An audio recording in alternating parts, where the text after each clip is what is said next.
My friends, hello and welcome to Perfect Dark SpeedLore, the series where we examine the speedruns and speedrunners who have competed in the 2000 Nintendo 64 video game Perfect Dark over the last 22 years, the world records they've set, and the gamers behind the screen. And we look at it all through the lens of the world record progression on a single stage in the game Perfect Dark. And tonight, we will look at a great stage indeed, a very storied stage, Rescue Special Agent. As you play through Perfect Dark, one of the, perhaps the most infamous, the most well-known mission you get to is this one where you're in Area 51 and you are rescuing an alien who becomes your friend and sidekick throughout the rest of the game. And that is exactly the level we're looking at tonight. Rescue. It is the middle of three levels on the Area 51 mission. The first one being Infiltration, where you have to infiltrate Area 51. The second one being Rescue, where you get in there and rescue the alien who is in the very tenuous position of being on an autopsy table, about to be examined by the medical examiners. That's not very fun. And then you have to escape Area 51 as well. So, Rescue Special Agent. And this one is, of course, this is a crazy story. We're going to get into it throughout the episode. I did mention it recently in a main channel video where I talked about a speedrun that has become lost media. And so we will get into that tonight. Among other things, it's going to be epic. It's going to be great. So settle on in for another episode of Perfect Dark SpeedLore. I will just say one housekeeping note is that the next GoldenEye DLTK episode, I'm hoping will be in mid-August, so 2 or 3 weeks from now. We'll get back to that. Those DLTK episodes are kind of these, we're going to fit them in as little bonus episodes when we can. So look forward to that as well. But I think, hey, last month, the renaissance of Perfect Dark SpeedLore went really well. Air Force One Agent, if you haven't seen that episode, I think it went great. And so we're going to roll through with Perfect Dark SpeedLore for the foreseeable future. And hey, tonight is the night, one of many nights, and let's get into it. So, Area 51, Rescue, Special Agent is the middle difficulty. Of course, in between Agent easier, Perfect Agent more difficult. 4 objectives. Locate conspiracy evidence. YouTube doesn't like that word. I may unironically censor it. Obtain and use lab technician disguise. So you have to find a disguise. Gain access to the autopsy lab. And rescue the crash survivor. Wow. Very insane. 4 objectives that you got to do, and let's watch a run. Let's just watch a run, eh? And the first run I have tonight, I always try to find like an old, not necessarily old, but a run of someone who it's not even worth points. It's not a top 100 time, and I found this run by a runner named Ghost Bus. I've shown Ghost Bus before a few times. Playing in SpeedLore. So we got this Ghost Bus run as well, and let's take a look. Let's take a look at what Ghost Bus does.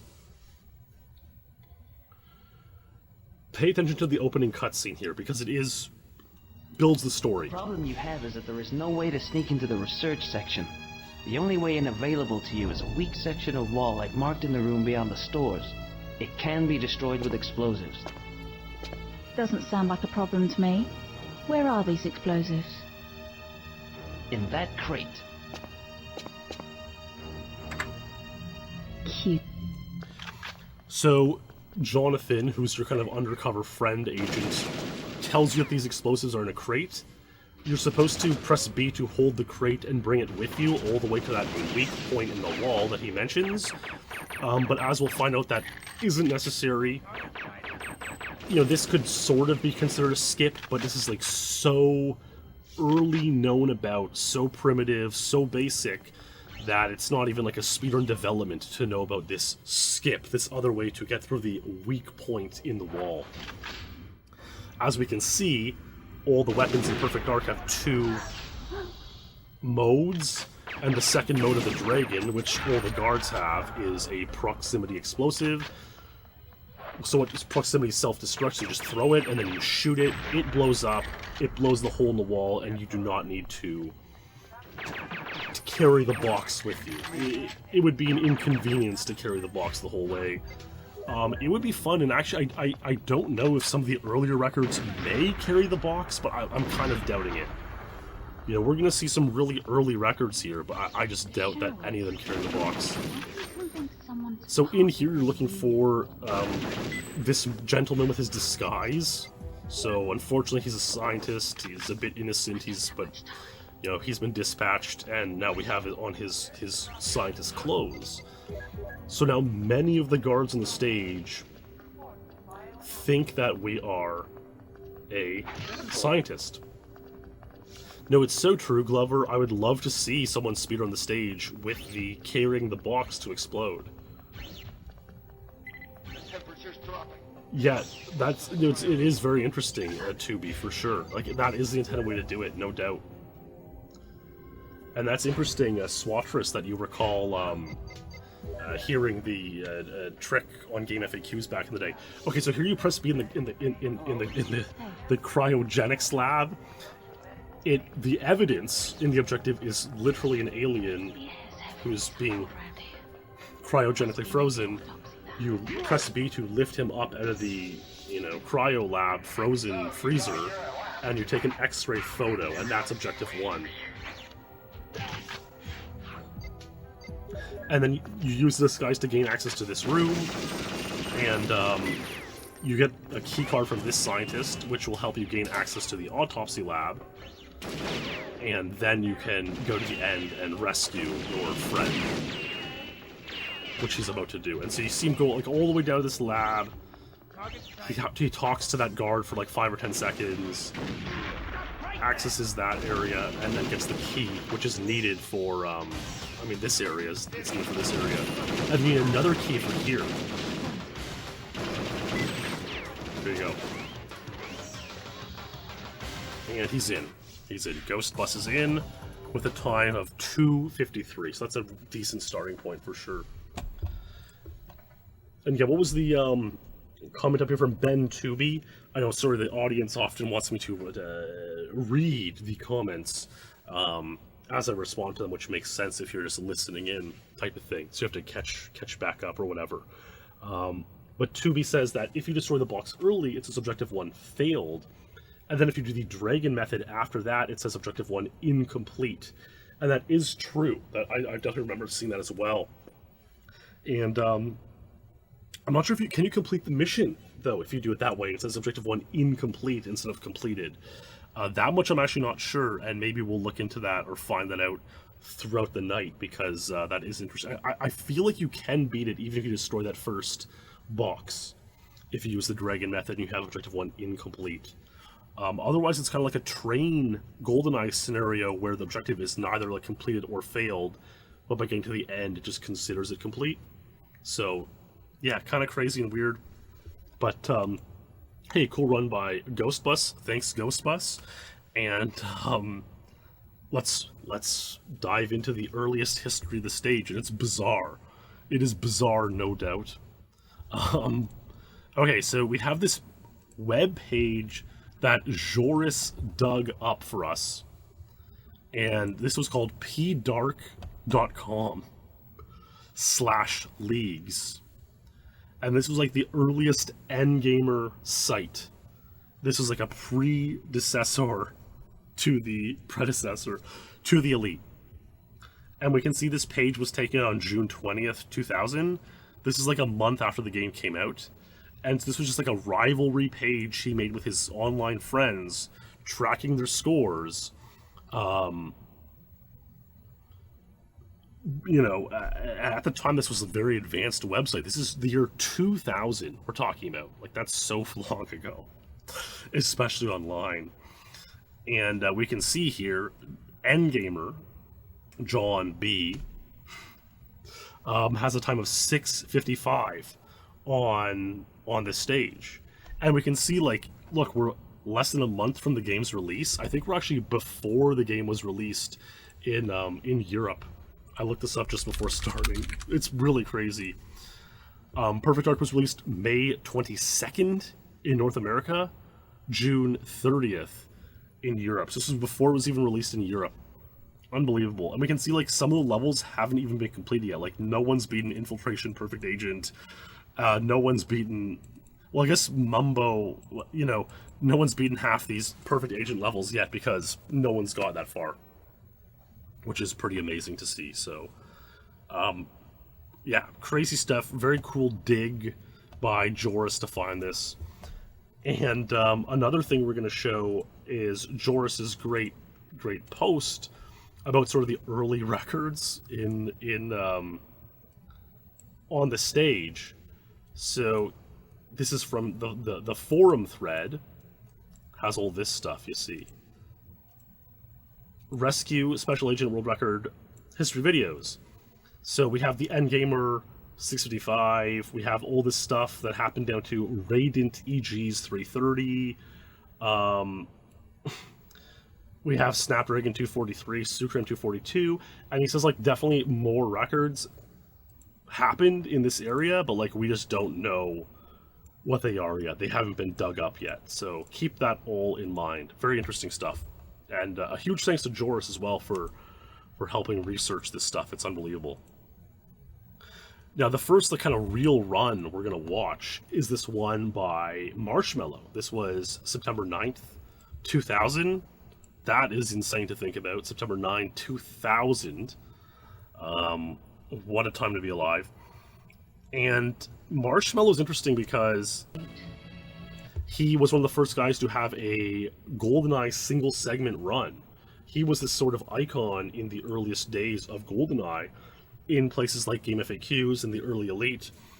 And so it is cool to see him play Perfect Dark. By the way, and it's cool to have a video. Pretty insane. And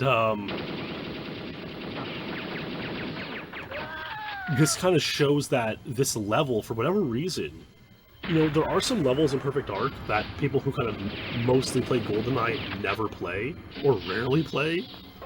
But Rescue is one that the GoldenEye players love to play for some reason. They love Rescue SA, Rescue and Rescue SA especially. So Marshmallow comes up, and you can see like there's 2 lifts he has to go up. So the early moments of the run are not like super optimized because you kind of have to wait for the lift cycle anyways, and so you can kind of mess around, not go super fast, etc. Wait for the lift and take it when it gets there, so on and so forth. Oh my god. Taking some damage. Let's see. Gets the lab close. So he goes out this way. You kind of wrap around the lab close area. You pop it on the other side. I'm pretty sure this is like slower than what we saw Ghostbus do, but like of course at the time it wasn't known to be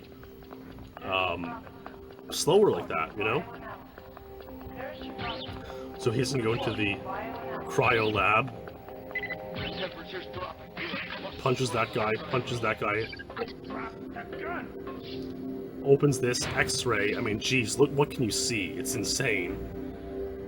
And he leaves the X-ray on, and then once the objective is complete, he turns it off. We would pretty quickly find out you don't need to do that. You can just turn it off right away, and then wait for it to complete, and that's going to be less laggy. But this is like the earliest world record we have video of, and so this obviously wasn't known back then. And again, this seems like kind of an unskippable mini cutscene. You talk to that guy. Oh, you left here at last. Everyone's been waiting. This can get pretty chaotic coming back in here. Oh my god.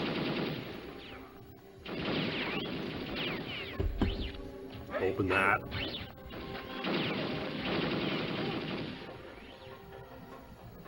Come here.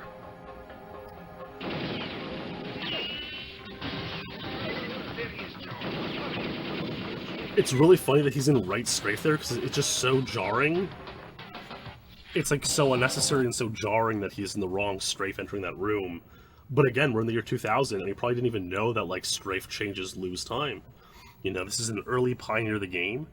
The run was played pretty cleanly, so huge props and kudos to Marshmallow for playing a clean run. But with modern eyes, 22 years later, you can see a whole bunch of, you know, unoptimizations, which are interesting. But I mean, great job, Marshmallow. Remarkable run. And yeah, very cool to see, you know, another GoldenEye main player come over and play Perfect Dark on this level. And that won't be the last time that we see that. That's for sure. We can see there was a time of 2:33 by Snapdragon. Snapdragon was another genius mind. You know, we've gone over this a ton in the GoldenEye lore. Very influential in the early days of the Elite. He had a 2:33 on this level. All we have is the picture proof. It's back when picture proof was, you know, more than acceptable, going above and beyond what was required. And he submitted this photograph. And, you know, again, I don't even know if he would have had a digital camera. Maybe he had to go take a physical photograph with a camera, a film camera, and go get it developed, you know. And then, you know, how would you even upload images back then? There were obviously ways to do it. If you had like an FTP server with somebody.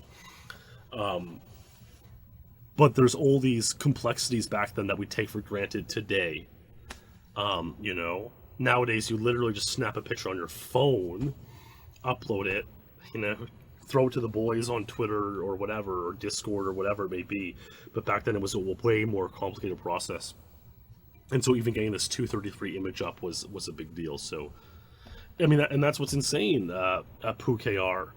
You know, absolutely, recording gameplay was a huge pain, and so it's amazing that we have footage from Marshmallow. And we have even more footage from a gentleman, Paragon. And Paragon would go on to become one of the early champions of the game. And unfortunately, we have no audio here, but we're probably going to see a similar run to the one we just saw from Marshmallow. To like, at this point in time, we're sort of slowly. Oh, actually, there is one big thing that you can notice right off the bat. He had a much better first lift timing. So Marsh didn't care about the first lift at all. Got it when it came back down. He had to wait a second, and then this lift was wide open for him. Whereas now Paragon is doing it where the first lift is perfect, and he has to wait for the second lift a bit. And that may be better in terms of when the what's the timer on the bottom left here say at this point in time. We can't read it, but this may be a faster way to time the first lift perfectly and then get the second one, as opposed to vice versa. And I wonder if he's going to go around the route here, and then, oh wow, he went on the right side. That is so crazy. That is I was not expecting that in the least. And I was going to come around the left side. That is so unbelievable. Yeah. Yep. Glover says, think of all the lost records because gamers were too embarrassed to get their world record photos developed at Walmart. And it's probably true. Or, you were 15 or 16 and your parent is going why are you taking pictures of the TV screen? And you wouldn't want to tell them why. And so some of this historical evidence may have been lost for these reasons. It's very, very true. And back then in 2000, there wouldn't have been the do-it-yourself kiosk you would just walk into, put your debit card in and click some buttons, get your photos developed. Those things were around a little bit later. So I totally buy that. So Paragon punches that guy. He comes in here, shoots out this glass, gets the keycard from this guy. I mean, a lot of lag and a lot of trollery there. A lot can go wrong. You can really just get piled on there and stuck into all these guards. I'm surprised I haven't seen any of them use a grenade launcher which you get with this as the second function of the Super Dragon. You could probably take them out quite easily that way. Okay, so Paragon has switched to left strafe here. Oh, he even got a good guard there. That guard can kind of troll you because he kind of runs around, and his key card can kind of fly anywhere. But he actually kind of ran more directly in your path, right? Like, let's say he ran towards the right away from the end point. That would be a little bit slower. You have to detour. But it actually ran to the left, so pretty useful. He gets 232 this way. And a very nice stuff by Paragon. Paragon would lower this to 230. I might not watch the entire run of this. This is now April 2001. That 232 was December 2000. So, you know, again, you're playing through the game, you're getting involved in the community, becoming champion, and kind of revisiting levels, seeing what you could improve or not improve. I just kind of want to see his lift timing and then his routing with the scientist uniform pickup, because that's going to be what's notable here. But I probably won't watch this entire run here. It comes through here, so very similar in terms of the first lifts. Okay, and then, so this is a little bit different now. He's gone on this lift, and he's thrown the dragon to the other side. He's realized that the explosion is big enough to damage the guards up here. And so you can kind of leave more quickly, right? He was kind of on the other side of that lift on the 232. And then let's see where, what path he takes here. So, yeah, it looks like he's going to go on the left side path over here. And so this was probably determined, okay, this is going to be a little bit faster. And can you imagine back then, like, the game was so unoptimized, like, you don't even know, like, which direction to go into a room from. Like, the door you go into a big room, you know, is a difference of, like, 1 or 2 seconds. Like, that must be such a fun time to be playing a game. And nowadays, that stuff gets, like, sorted out very, very quickly because we have communities that are hyper online and you know, all that kind of stuff. You figure all this stuff out instantly. But back then, there was, like, maybe 10 guys playing the game and posting, you know, once a day on the forums. And so this stuff wasn't super intuitive. It wasn't super fast to figure out, and it would be like a big breakthrough. Like, oh my god, I think this method of going in here saves a second. And so, yeah, it seems like that's where the time cut came from on this run. Paragon, Rescue, Special Agent 230. Very nice stuff by Paragon. The next run I'm going to show is that Expert Gamer got involved. We talked about Expert Gamer a lot in various videos and whatnot. But certainly as Perfect Dark Lore gets more involved, we're going to talk about Expert Gamer more and more. You know, again, one of the earlier community members, one of the sort of founding fathers. I know he was an early admin of the forums back then, which, you know, put you in a very high status position. And so, you know, he was a big deal back then. And, you know, again, kudos to Expert Gamer. He showed up and chatted with us and hung out within the last 5-6 years when, you know, we kind of brought up his unproven but claimed war Perfect Agent 54 as an interesting story. And that brought him back into the fold, so that's very, very cool. And shout out, hello, Expert, if you see this. He did have a video this run, Rescue Special Agent 228. He actually got 229 in May 2nd, 01, and then 228 May 14th, 01. So let's watch his 228 here. Untied, and then another Untied. So this is what we call a Super Untied. One of the earlier examples of a Super Untied. So huge props to Expert Gamer on that.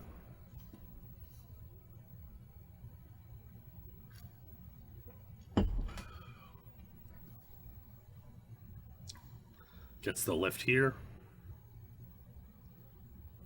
Slides in. Oh, so he actually did the thing that Paragon didn't do. He threw the dragon on the side that he exits from, so probably takes a little more damage, might be a little bit slower leaving that room because you don't want to like run through the fire, but like maybe not. It looks like you can kind of clear the explosion before you leave, before the door opens fast enough.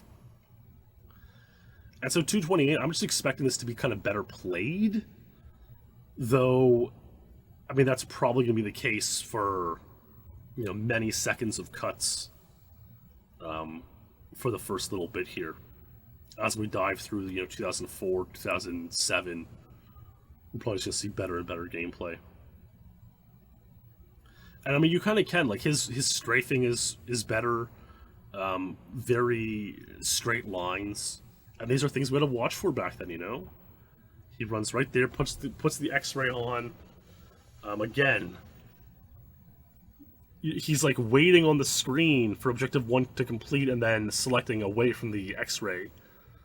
We'll see in the future that is done much differently and probably less enjoyably in the future, I would say. Gets in here. You know what, there is a little innovation that we haven't seen yet that I'm kind of curious about. And we'll eventually see it, I would say. Oh, so he definitely lost like a second there. Could have got much cleaner at pickup. Oh my god, he lost like 2 seconds there. Oh my god. So he must have saved a lot of time elsewhere from cleaner lifts, cleaner pickup of the uniform, of the disguise, and cleaner X-ray portion, because he lost like at least 3 seconds in there. But he got 228 and untied. And the thing is, though, when you get a record like that, you really sort of spark the flame of people who want to also, they see a record with mistakes, it's like blood in the water, they'll go out there and attempt to lower it or tie it, because they know you can do it on an unoptimal run. And yeah, Pogo Pope is in chat. This is, you know, Pogo is a quickly rising GoldenEye player, ranked 5th now in GoldenEye, amazing. He says that Expert was on his Summer League team a few years ago, hung on voice chat. I think it's always cool to see these older, early founders of the community come and hang out again every now and then. And I you know what, at this point in time, you know, a lot of guys are now in our 30s or 40s, and you gotta imagine that probably it'll be the same until we're in our 50s, 60s, maybe even 70s, you know, like, God willing we live that long. And so that'll be kind of funny when, you know, 65-year-old early gamer sends off his last N64 controller to the young gun who wants to get into speedrunning these games. And like, that kind of stuff will happen. I see it in other communities around the world, non-gaming communities. You know, you see it. You know, old guy has this rare car part and sends it to the young buck who's trying to restore an old car. You see similar things like that, and so I expect that will happen in speedrunning, and that's pretty cool, all things considered. Time sure does fly, rockin' RC, no doubt. So, Expert got this 228 that had some flaws. Paragon tied it. 3 gentlemen also tied it. Dark Avenger, who we talked about last episode. A guy named Shock. There's no video, otherwise I would show it because I don't even know who this Shock fellow is. I hope we can learn more about him in the future. If there was a video, I would have dug in a bit, and I hope we will find out about him. Karnsky was another early leader. He also had 228. Paragon would get 227 in September 01, September 17th, in fact. I'm not going to show it because it's going to be kind of similar to this one, just cleaned up. Dark Avenger purported to tie that. And then I will show this next run. A gentleman by the name of, well, his name now is Bujusima. Bujusima, he went by Chode E back then. And I know some people are, you know, a bit fussy with their changing usernames and so on. But I think that was just, you know, Chode's a little bit lewd if you know the naming of it. So He eventually went and changed his name to Bujusima, but at the time he went by Chody.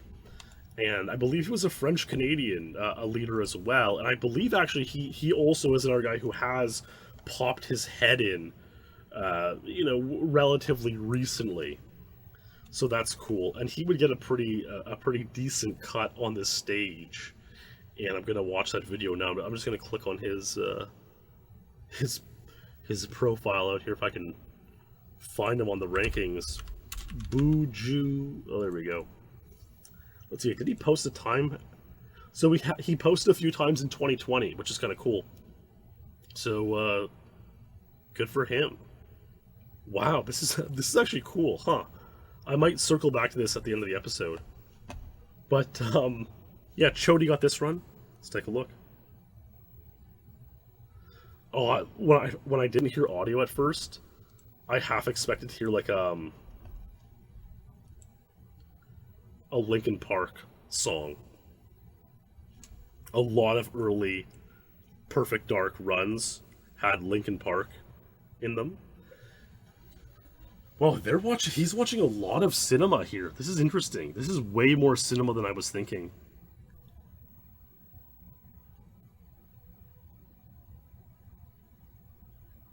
So he didn't get in here right away, but I have to imagine that the next lift is going to be a little bit closer than the other guys have been experiencing.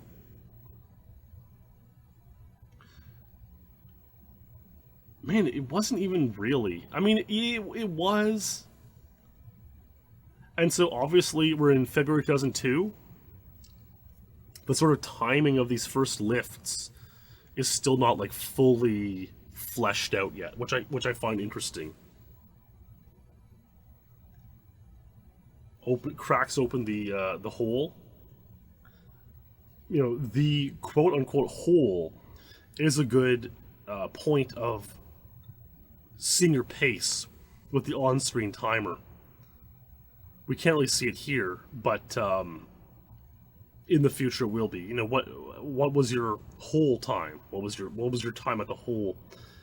And you know, it can sound a little bit silly, but it's a good kind of pace check moment on this stage.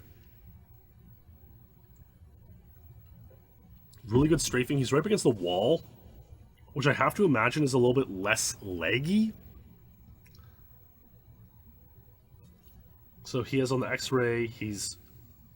There we go. That's interesting. He realized you can turn the X-ray off. Once you kind of lock onto the objective, you can turn the X-ray off, and then you don't have to fiddle with the buttons. Oh, let's turn off the X-ray now after Objective 1 completes. You've already got it off. You can just complete Objective 1 and leave. And so that's pretty cool. Gains access here. Selects his weapon. Shoots this scientist, grabs the key. He's out of here pretty quick. This is much cleaner. A couple back boosts, but still pretty clean. And, I mean, we can see this is similar to Experts 228, but it was a way cleaner area there. And also the cryo lab area was better because he was able to turn the X-ray off early. That's finally been learned. And so he got a time of 2:25. This was a 2-second untied. A very nice record. And yeah, amazing stuff by Bujusima. Congratulations on this remarkable run.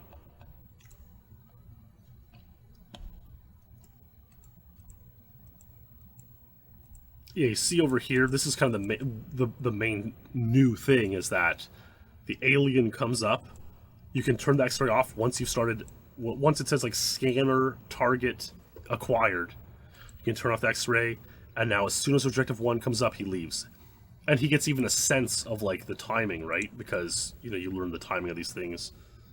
Like once you start to turn here, pretty much he sees target ID confirmed, right? Like he times it so well that he's moving on the first frame that the message that leads into objective 1 complete. It comes up, and that's just like you just learn the timing, right, as gamers do. But that's actually really impressive to see. Like, he's locked in. The first frame he can possibly start moving, he does. Like, that's pretty damn good. But when you're a pro gamer, you know, obviously they weren't really pro gamers back in 2002, certainly not pro speedrunners. You know, I use that term a little more metaphorically. When you're a pro gamer like him, you can do stuff like that. So very impressive. Like, that's massively impressive by Bujusima Chody. Way to go, man. 225.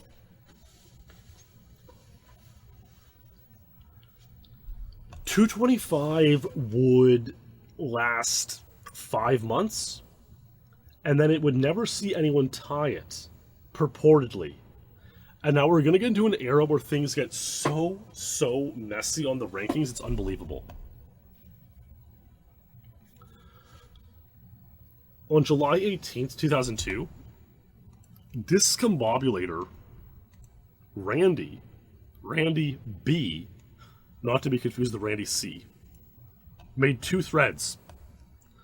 11, in which he unhoarded 11 GoldenEye times, and 43, in which he unhoarded 43 Perfect Dark times. His best one was definitely the Chicago Agent 15, that is a legendary time. But he had claimed Rescue Special Agent 224. These threads did 2 things. They elevated him to champion of both games, GoldenEye and Perfect Dark. So he was now the very first dual champion in the community history, which is very remarkable. However, he didn't have videos for some of these times, including Rescue Special Agent 224. There was no video. So I'm just going to show the brief, like, of what happens. It's so complicated and messy here. Just take a look. This is what Joris wrote out for me in the episode notes. Okay. So, Bujusima gets 225. We saw that. Randy claims 224 in this unhoard for dual champion. Shade, a Canadian runner, he definitely has some great times in other episodes where we'll get more into him. He was a really good runner at the time. A year later, he claims to have tied 224, but there was never a video and the time was removed. And again, that's one of those interesting things where it's like, why was Randy's time not removed, but Shade's was, even though neither had videos? Your Eliteness posts a 224 with a video. We will watch that video because it's the only sense of sanity in this frame of few years here. Carl claims 222 in October 03. There's no video of that. And then, you know, we established this in many videos and lores as well. Carl removed all his times and videos at some point in mid-2004. This was, you know, a big ordeal at the time, a big scandal. And there was a lot of question as to, should we rank the times or not? What should we do with these records? He got all these records. Some did have videos, and now he pulled them down. What do we consider the world record? And this sort of led to a ruling in the community where your records will be ranked regardless of whether you want them to be or not. And that stands to this day, even though it has been challenged a little bit here and there. But in the meantime, when Carl's 222 was down, and again, there was no video, Dan Cervone claimed a 224 with no video. Trent H claimed a 223 with no video.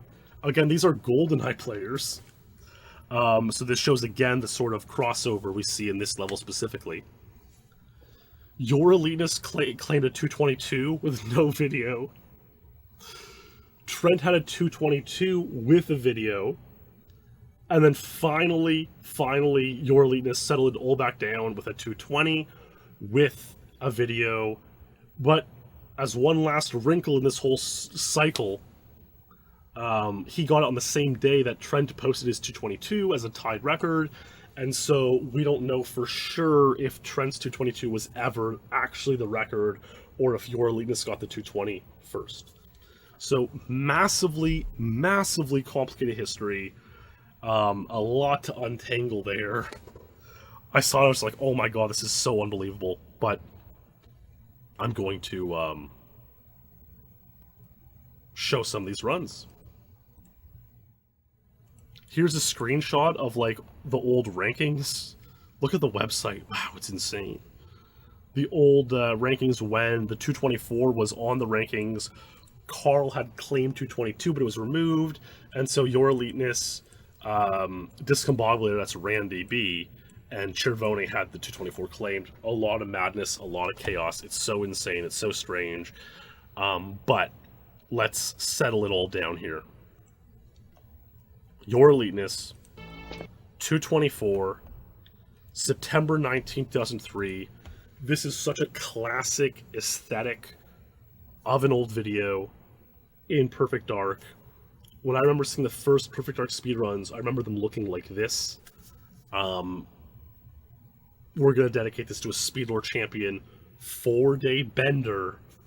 A huge thanks, 4-Day, for all of your support of SpeedLore on Patreon. A huge thank you. Let's watch this Rescue Special Agent 224 by Your Eliteness. Doesn't sound like a problem to me. I love the VHS effecting, the black and white, some of the bobbing of the footage, left ear audio, and again, I mean, think of this, like, Randy claims 224, Shade claims 224, Carl claims 222, Chervone claims 224, Trent claims 223. None of these have videos. This is the one video of that era, which lasted about 2 years of this insane craziness. And so that's a huge, huge props to Your Eliteness for providing a video at this point in history when no one else would. He is in your right side. That is really fascinating. Someone to part with their... That, you know, we still haven't fleshed out or fully decided what to do about this room yet, which way to go in or out. I mean, it's very smooth and clean. He was a very good player, you know, champion of the game. And so his strafing is certainly very decent. And he's Australian, and so he would play on PAL mostly, but this is NTSC. Okay, that's off. So he's pause buffering the leave. Hey there. Hello. That's our first instance of pause buffering and leaving that room. Yes, heavy. Cold around here. Let's see what happens here. And that way he can leave frame perfectly. There we go. There's a brief window where you can break the glass and shoot that scientist before that guard. If you do it while talking to that guard who lets you in, he'll get mad at you. There's a brief window before where you can break the glass and pass away the scientist before he gets mad at you. And so that obviously saves time because you do it in sort of this dead waiting time, as opposed to, you know, when the timer's kind of live. You know, you have to talk to him anyways. A little bit of a hang up there, but he's in, and it's a 224, and that is a great time.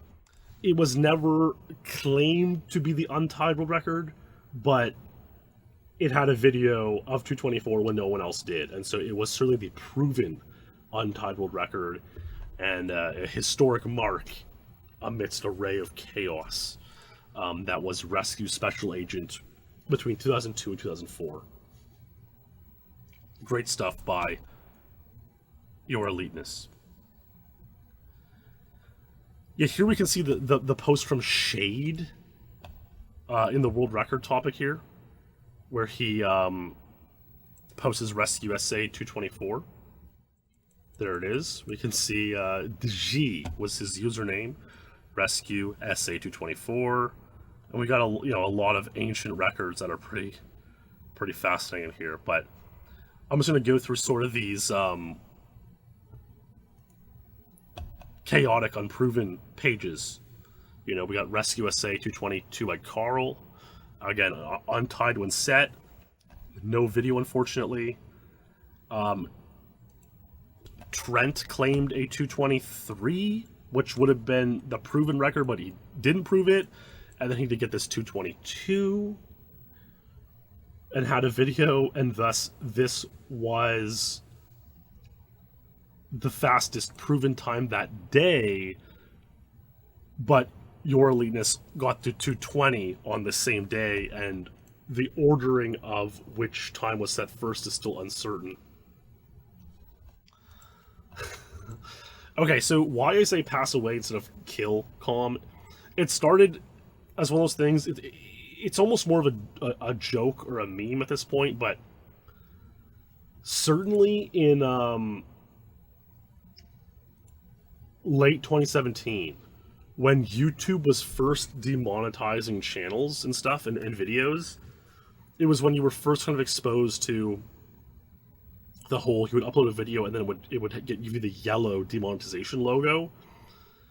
The algorithm was still like learning what to demonetize or not. And so I remember uploading Runway 00 SpeedLore and it came up a yellow demonetized. And that was like pretty troll and upsetting, because it's like, obviously this is not the content they actually want to demonetize. They weren't saying, and they never do say, exactly what stuff does get or not getting demonetized. They always try to keep it a little bit unclear, because otherwise the system can be gamed severely. But in that episode, Runway 00, one of the runners said something like, "Oh, if this doesn't complete, I'm going to redacted myself."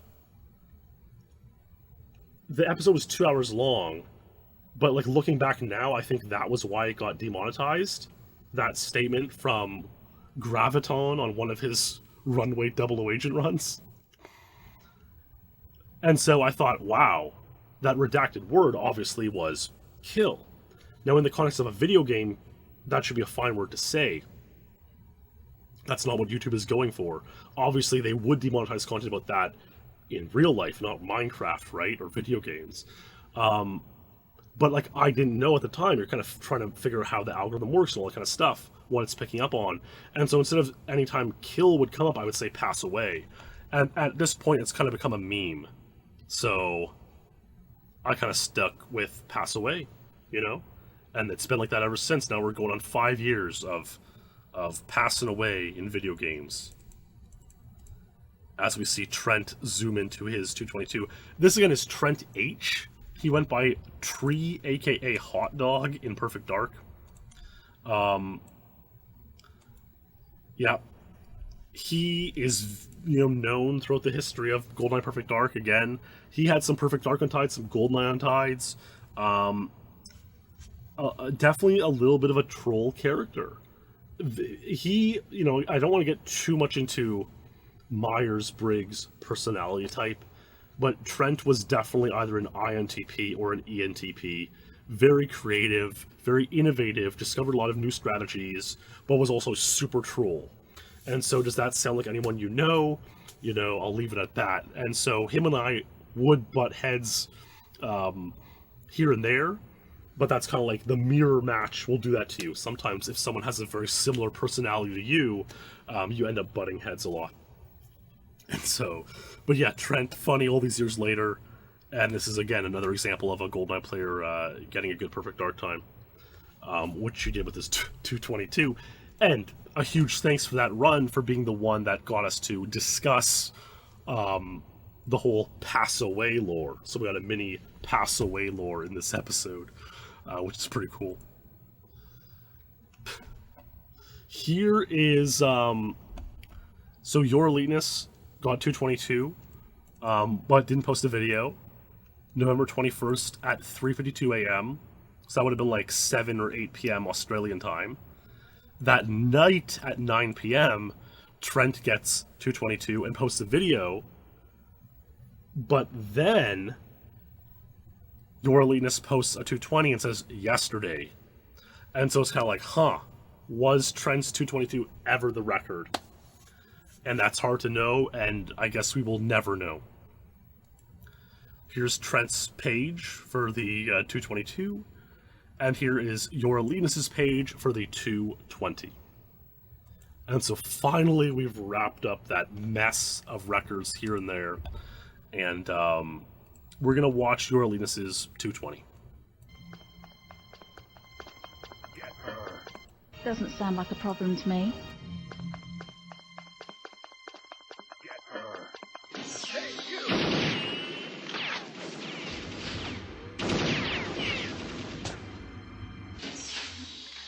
We've got a contact.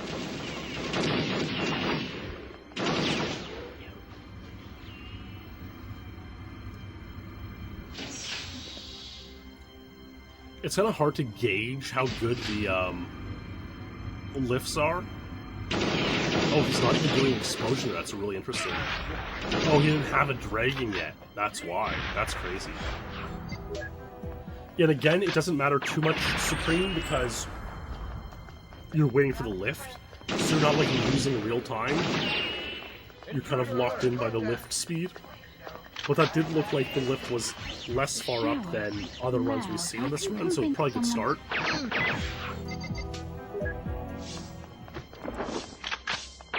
don't have much time. Hi, how are you? Hi. How's things? Hello.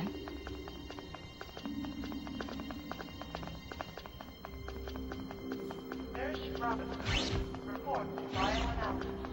Nurse Robinson. The temperature's dropping. You must be close to the cryo room. Understood. Yep, he's in the cryo room, acquires the target, X-ray off, pause buffering to see when the objective completes, Hi there. Hiya. and leaves as soon as it is. Then goes into this room, all the way down the hall, Go around here. Must be near the punches this autopsy guard, lab. opens the door, shoots in. You have like a second to do that. If you shoot now, you fail. Everyone's been waiting for you. Oh my god, that's not Harry. The lift isn't random. It's like timed, especially in relation to like when you cut the for opening cutscene. But I'll try to describe it more as runs progress. Like, the faster you are, really the faster you are, because then you can catch the second lift earlier. That's a good point, Moxie. Left channel runners, left channel audio, a lot of world records like that. And we have a 220 by Your Eliteness, a great run. And I'm just kind of like thinking to myself while I was watching that run, like, you know, I talk a lot in GoldenEye about the sort of 2005 era. And that's kind of when I joined in Ace and Luke, and Clem was 06. And that 2005 era, and 2004, when it was like Boss was dominating and Wouter was still in the mix. It's this like iconic, you know, it's because that's when I joined. It has this iconic snapshot of the rankings and the world records at the time. They really stick out to me. In Perfect Dark, the equivalent of that era is this like 2004 era when Your Eliteness was the champion. And so these 2004 era records are like the definitive records of the game, in my opinion. Like, this is sort of, I don't want to quite describe it as like everything before this was prehistory and everything after this is like post-history, but it's almost like that. It's like this era was super definitive by Your Eliteness, and I kind of wonder, like, there is certainly a universe, I think, where, like, you know, the game's 4 or 5 years old this time, and people just lose interest and never speedrun it again. Like, this is the world record forever, right? Like, I think there might exist that universe where that happens. But I don't know, like, obviously, SpeedLore and videos and streaming, all that kind of stuff makes that less likely. But like, I think it's not impossible if that stuff doesn't come along, the internet doesn't develop the way it does, that like, you know, 3-4 years is all you get out of a game and nothing beyond that. And I'm sure there are some N64 games where there's only been a handful of records in the past 20 years, right? So yeah, it just kind of hit me like, this is a great record. This is really good. And is it really the midpoint of this lore or the midpoint of the history? Like, not really, but it is sort of like this definitive milestone, mile marker of an era on this level and throughout Perfect Dark history. So I'm going to skip a couple 220s. This remained the world record through 05, 06, 07. Boss got 220 in March 05. This is Boss's... Sound like a problem to me. This is Boss's 220. Nailed it. The Japanese runner Taka would claim 220 in January 06. It says no video, but I'm pretty sure he did have a video before. A lot of Taka's stuff got lost. He kind of gave up on the community for a while and then came back later. And I think he deleted a lot of his videos back then. And because you weren't thinking to like download them and re-upload them back in 06, 07, 08, 09, some of his early stuff got lost. So I think his 220 is lost media.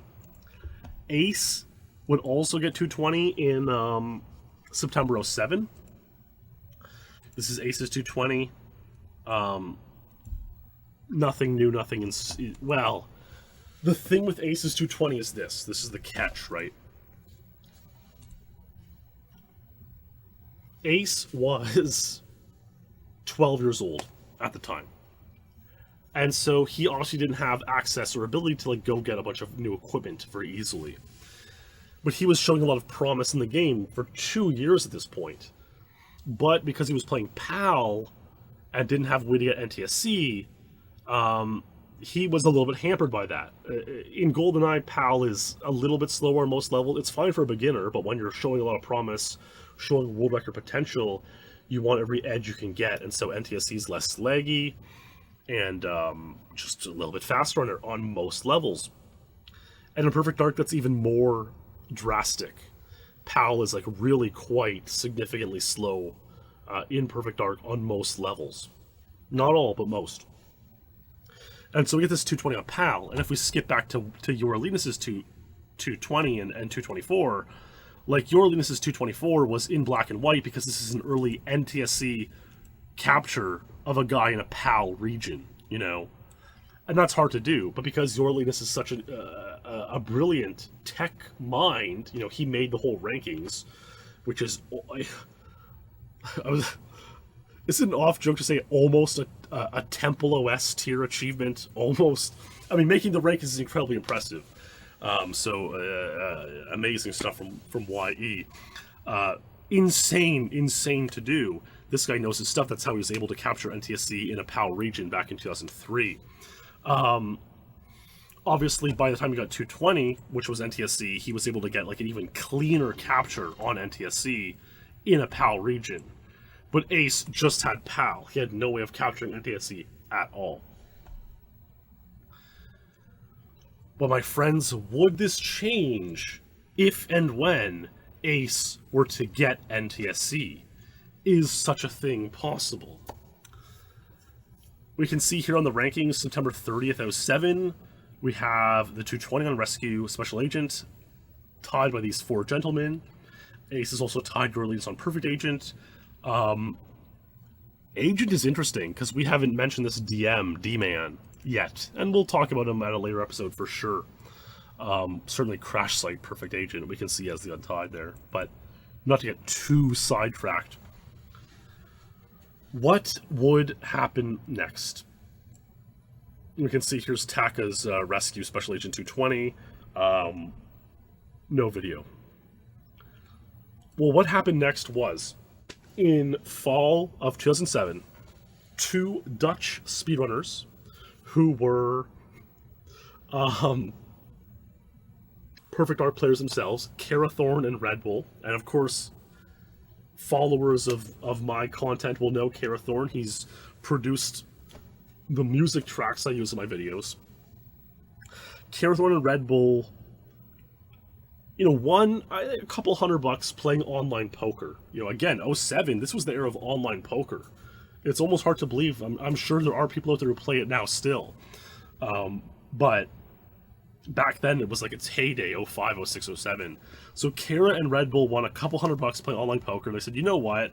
This young Perfect Ace, this 12-year-old kid is so promising, so we're going to send him an NTSC N64 with our poker winnings. And that's what they did. And Ace checked his mailbox every day for this NTSC N64, and finally in December it arrived, and Ace plugged it in and went on one of the most dominant tears we will ever see in the history of GoldenEye or Perfect Dark. It is simply unbelievable what we will be about to witness, and I will show you after this run. But to kick off this era of domination, we will dedicate this run to a SpeedLore champion, FC Bojangles. A huge thanks, FC Bojangles, for all your support of SpeedLore on Patreon. The problem you have is that there is no way to sneak into the research Let's watch section. this Perfect Ace Rescue Special Agent. The only way in available to you is a weak section of wall like marked in the room beyond the stores. It can be destroyed with explosives. Doesn't sound like a problem.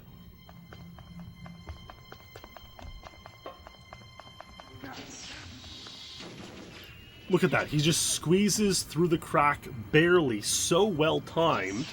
And so because his start was so perfect and he barely got through that crack, he's going to get to this lift faster. And so look, that lift was barely off the ground, which means it comes down faster when he presses B, which means he gets on here faster. And so like, the speed of his first lift being so good stacks and makes his second lift even better. And that's the kind of stuff Ace could do because he was just so naturally gifted at these games.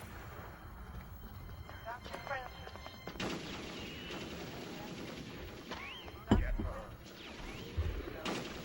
No, it really is a great story, Mr. Moxie. And I mean, it's a great piece of lore. We didn't really mention it last episode. We may have mentioned it previously, but in the earlier episodes of PD lore many years ago. But I'm glad that that story is so important to the history of Perfect Dark. And that's true. Flickerform pointed out that Ace shot the dragon with full speed at the hole, which is also true. And that's like Ace's trademark, is like Ace does everything full speed.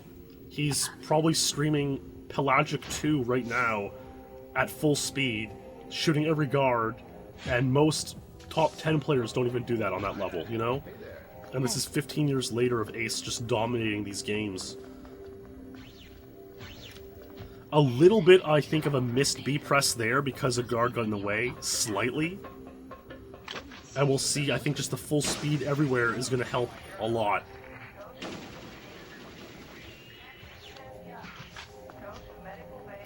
Gets through here.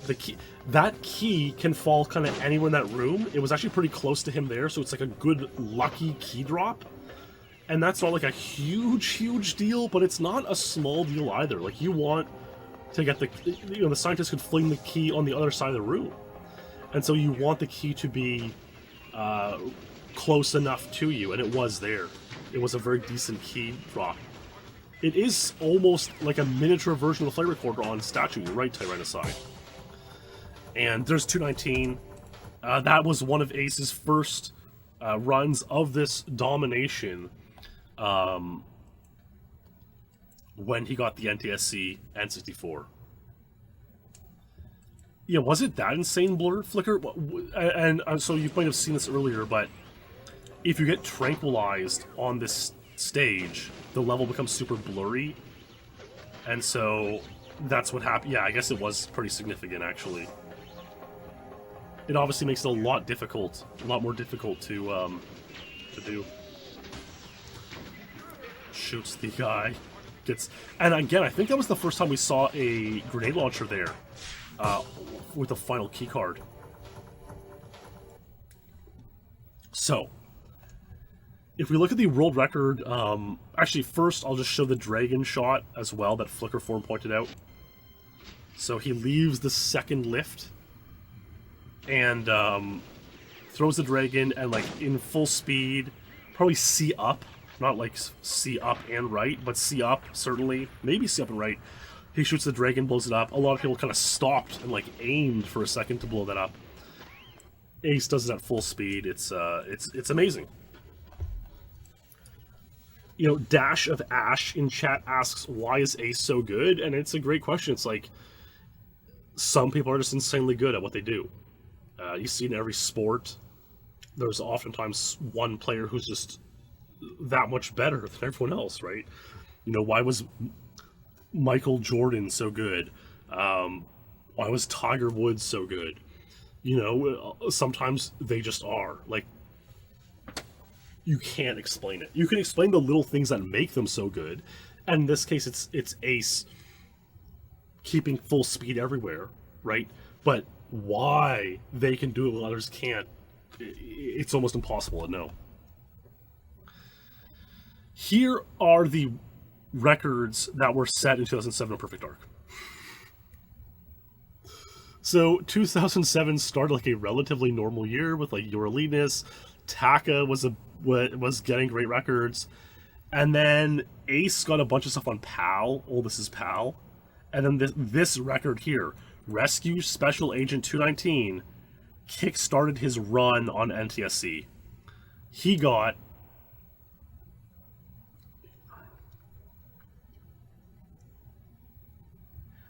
Ace got 20 untied world records in the month of December 2007 in Perfect Dark. This is unfathomable. Like, literally, like, imagine. Like, imagine getting 20 world records in It's unbelievable. And it probably was roughly one a day. Dash of Ash, because again, and this has never been like fully sorted out, but we can see the date for a lot of these is like December 12th. That's because that's when he posted them. If we look on his video of 219, it actually says December 8th, and so he definitely like didn't start this run until December 8th. And so it was like 23, 24 days when you got the 20 world records, untieds. So it's just unbelievable. And really, like, the most... again, what I said about Eurolinas and that era was true. Like, that could have been the end of speedrunning and Perfect Dark. But, like, this Ace era is, like, the most significant run of world records because, like, it pushed the game so much further ahead. You know, it kept driving the game forward in ways that no one else could do. And if you were very astute there, you may have picked up in that list of 20 untieds that one of them was, again, a super untied on Rescue Special Agent by improving his 219. This one is dated December 27, 2007. Again, squeezes through the crack.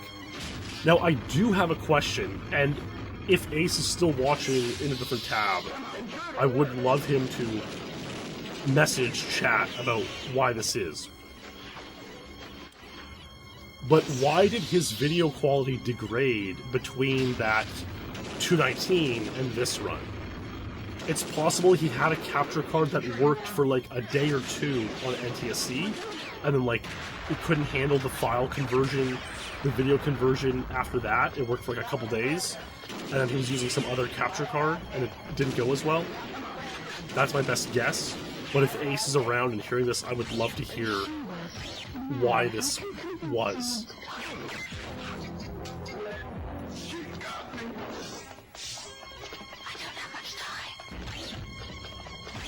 I mean, that may have been it, Penguinator, who says, getting so many world records, the capture card couldn't keep up. That may be the best explanation.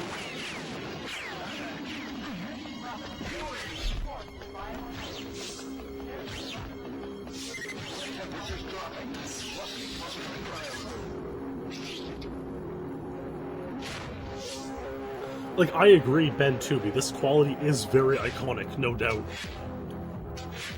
So he's pause buffering the leave here. And it's so funny what, like, Joanna says all these little things to the guards when they're her friends and she's wearing a disguise, like, hi. I do find it kind of weird how some of the guards know you're an enemy and some don't. I'm sure some of the speedrun scientists could tell you exactly why. That's a good key drop as well. I'm just assuming he's not going to get the, not getting the tranquilized damage. And so... Oh, that door was almost open. Can you imagine if that door was open? It would have saved like half a second. And so he can run a little bit less leggy, more smooth towards the end. And this might be the difference to improve that 219, get a 2-second untied here. In. Rescue Special Agent 218. Oh my god, okay, here's Ace in chat. I was playing on direct capture with the CRT until the 19th. Then I went to the cottage and had to play on a Black & WTV with a VCR that only supported NTSC recording like this. I was playing in black and white too, couldn't see colors. I do recall this now. That makes perfect sense. Ace did have a remote cabin in the woods in his native land, and they would go and enjoy a few weeks out there, vacations and so on. And so that totally makes sense. He was, despite him being 12, he was on his backup recording studio. And when you simplify it like that, it's amazing, because nowadays a lot of content creators and streamers and so on have a backup studio, you know? So that's really what it comes down to. He was in a different recording location, and where he was playing, this was the recording available. That's amazing. And so this 218 is amazing, and this would remain the world record, standing tall in the unbelievable era where Ace achieved many, many untitled records. 20, in fact. 20 in the month of December 07. Nothing has ever been seen like it before nor again. You know, back in the day when the game had just been released, you know, if we look at the time cutters here, like, let's go to 2000, right, in Perfect Dark. It's like, even in the year 2000, people aren't getting... I mean, well, okay, in August 2000, we can see, like, a lot of untides are happening.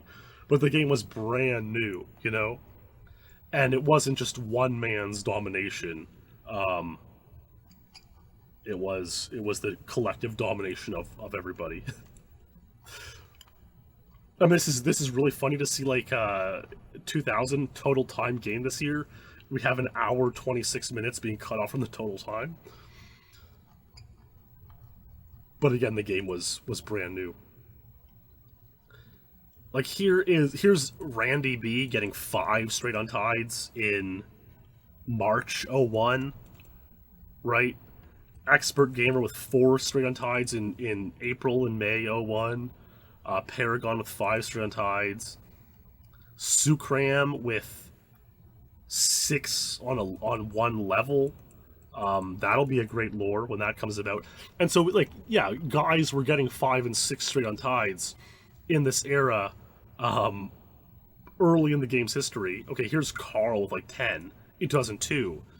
But to do it in 07 after the game's been, like, sorted out that much, it's unbelievable, and it's one of the greatest months in the history of Perfect Dark speedrunning. But my friends, of course, we know little, if anything, lasts forever. And of course, what's a great story without some villains, antagonists, anti-hero, perhaps, is the better way to describe it. And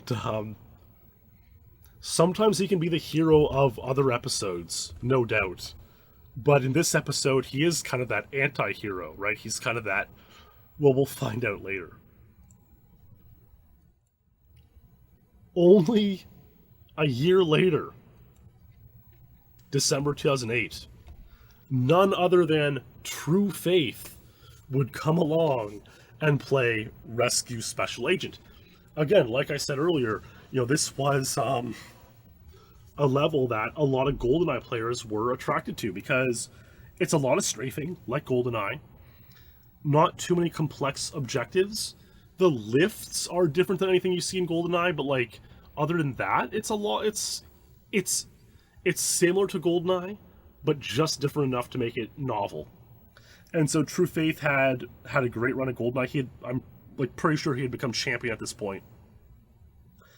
And he wanted to try Perfect Dark, and he got a few Perfect Dark records to say the least, and we'll find that out throughout this SpeedLore series. But one of them was on Rescue Special Agent. And my friends, it was a very good run. And we will dedicate this run to a SpeedLore champion, our pal, Sewell O'Rourke. A huge thanks, Sewell. Big shout out to you for supporting the series on Patreon. Let's watch this great run by True Faith, our pal Clem, December 08. There are lifts in GoldenEye Dilldale, but they're different. They don't actually go up or down. Like in Caverns, you exit out a lift and you enter a lift at the end. Doesn't sound like a problem. They're usually places where you begin or end a stage in GoldenEye, so they're not the same. They don't actually take you up or down. So he squeezes in there. I mean, this is iconic capture footage as well. Oh man, that was such a... He caught that lift so low. I'm really interested to see, like, if I can notice if or what makes this run, like, amazing. Grabs the dragon. Chucks it. Full speed, one shot. I mean, first shot, that was really good. Let's see what happens here. Good strafing.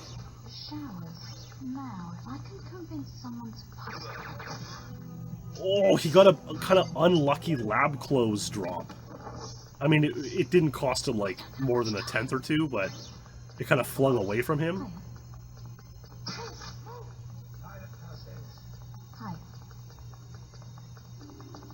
Strafing on the hall.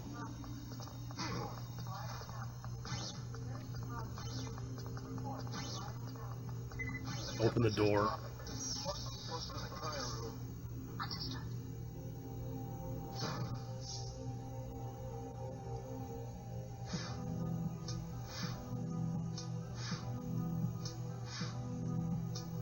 Really pause buffering hard.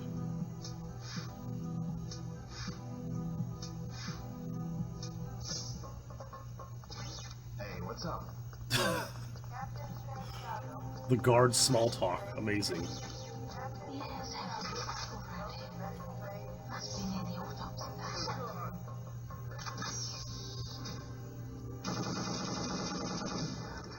Really clears it out. Well, it depends, Dash of Ash. Who asked if pause buffers waste time? In that case, it doesn't, because the objective completes after a certain amount of time of locking onto the alien with your X-ray. Okay, so Clem got that door wide open that I mentioned earlier on Aces 218.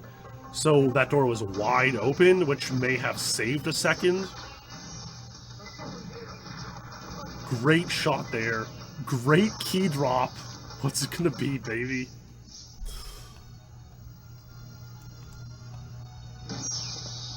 Hands up and step away from the alien. Don't make me tell you again, Doctor. And turn that laser off. 217, baby.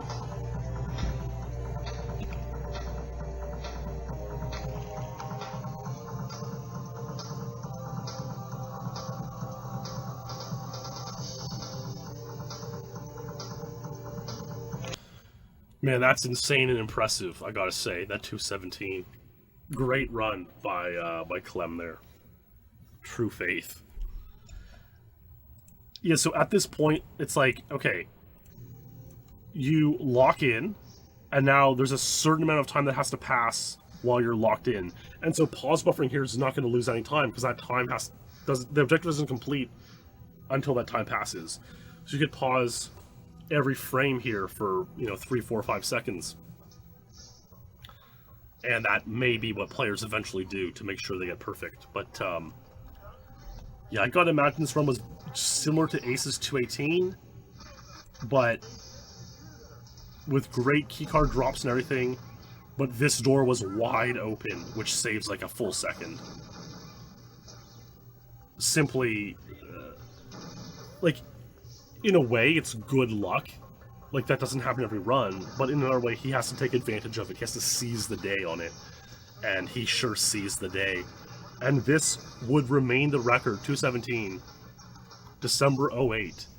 It would remain the world record through and into the Twitch era.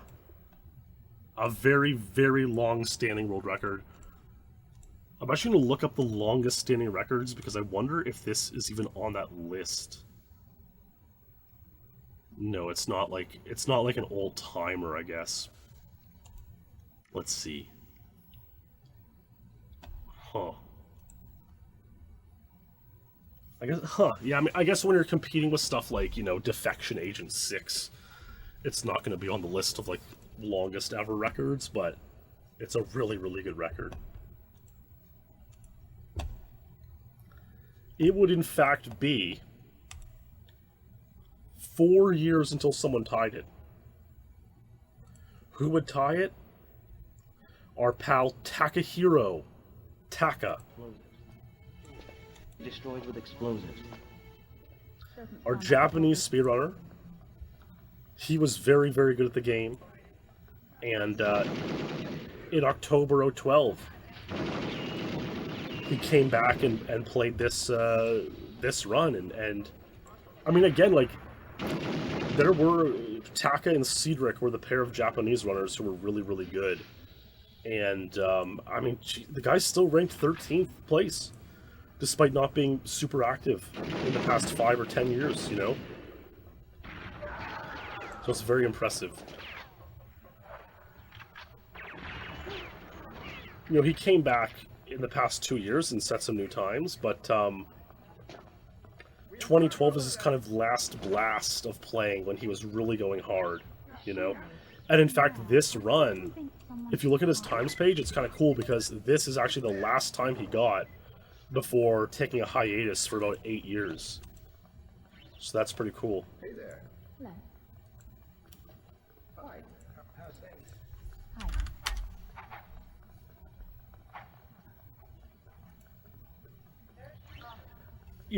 I know Taka for sure, like, left, felt like he was playing too much time. You do the thing that we've all done, many of us have done to a point. We talked about Carl doing it earlier in the episode. I've certainly done it. You kind of reject the game, reject the community, you leave entirely, Maybe you shoot yourself in the foot on your way out, too, to make sure you're not going to come back. But you end up coming back most of the time. And so,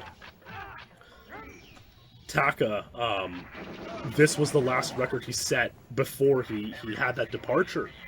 And I wonder if, like, this was the time that set him over the edge, because that's a real thing that happens, too, is, like, you've been playing so long and so hard. Oh, man, he kind of got stuck there, too.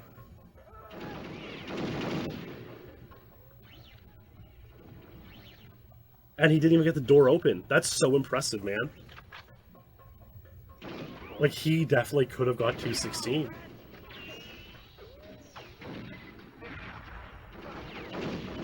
Great guard, explosion, and key card.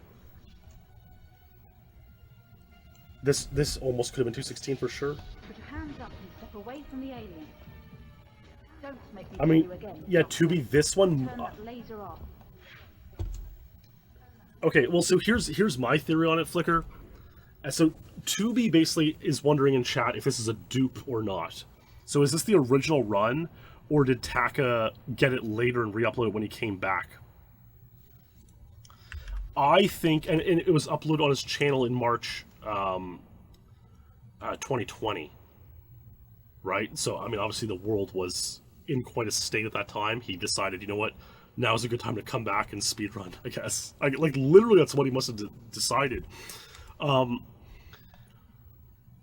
I think this is his original run, because I don't think he would have duped it that easily, you know? 8 years later, when he was just coming back to the scene. So, like I said, one of his times we were discussing earlier was lost. That video's gone. His 220. This one was deleted for a while, but it's been restored, and I'm pretty sure it's the original. And Tubi and Flickr and chat are, you know, wondering if that's true, but I think it is. So Taka got 217 in 2012, and yeah, I think it might have just sent him. It was like a hard grind, and he's like, I'm done wasting my time on this game. And again, we've all been there, so I totally understand, relate. And then of course he'd come back 8 years later and play a little more, which is awesome. So hello Taka, if you ever see this.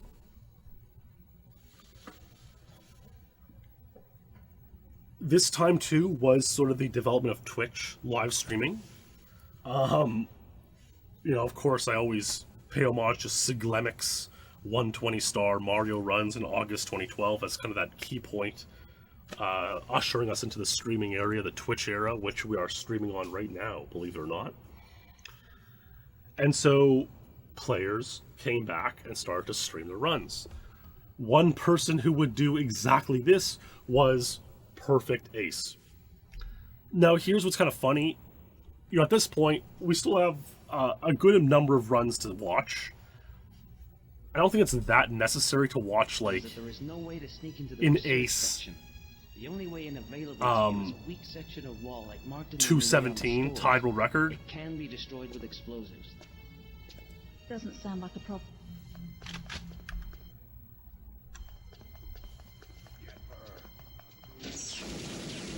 But the interesting thing with Ace on the stage was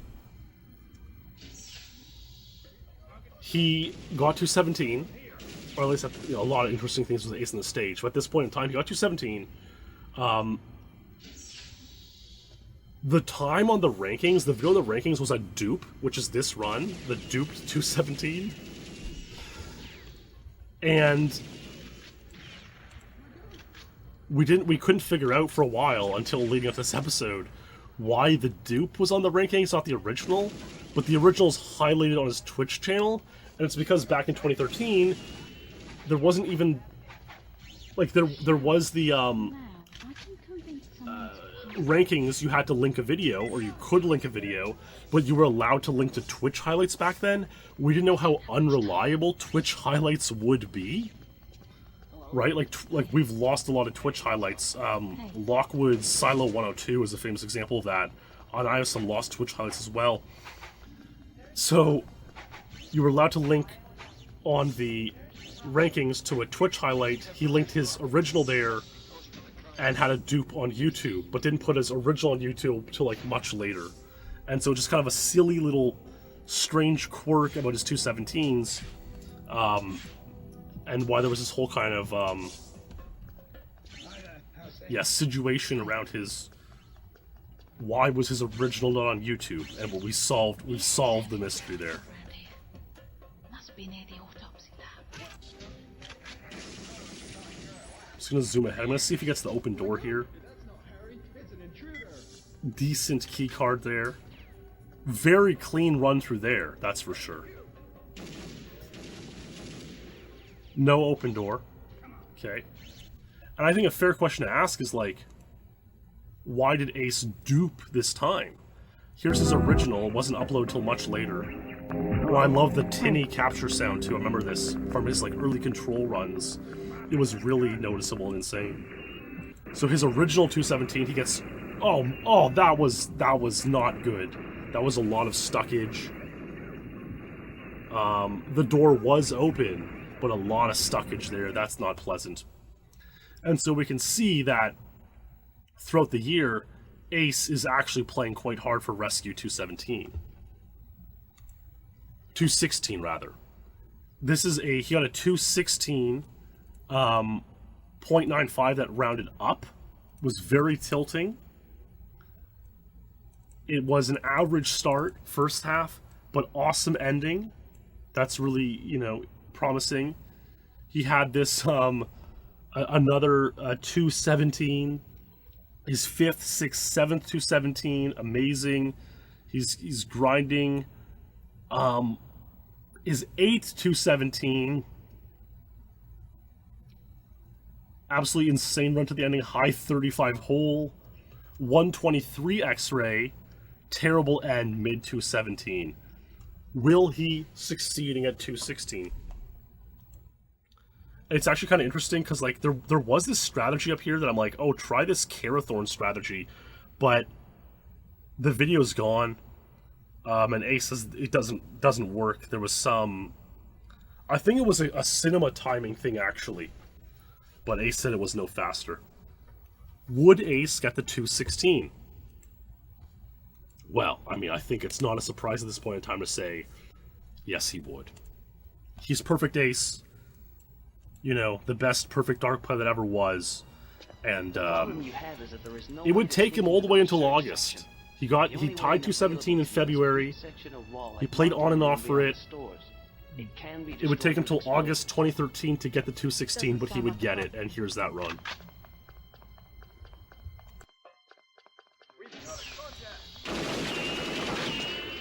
Very good start. Now we know some of the timers on screen.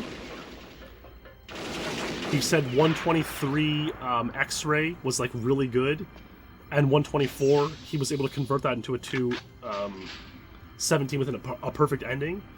And we can actually see the timer now. It's in high enough quality to see. So let's watch for that. Great full speed. You can see the paintball mode is on here. In Perfect Dark, that's an in-game option, not a cheat. I know that throws off some people.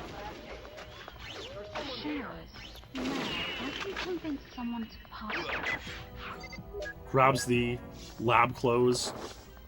They fell towards him, which was positive, unlike Clem's 217. Hi, how are you? Hey there. Hello. Hiya. Wait, turn. Getting boosts down the hill. Boosts are generally less effective in Perfect Dark, but those looked so good there. First drop. Must be close to the cryo room. Oh my god. X-ray scan.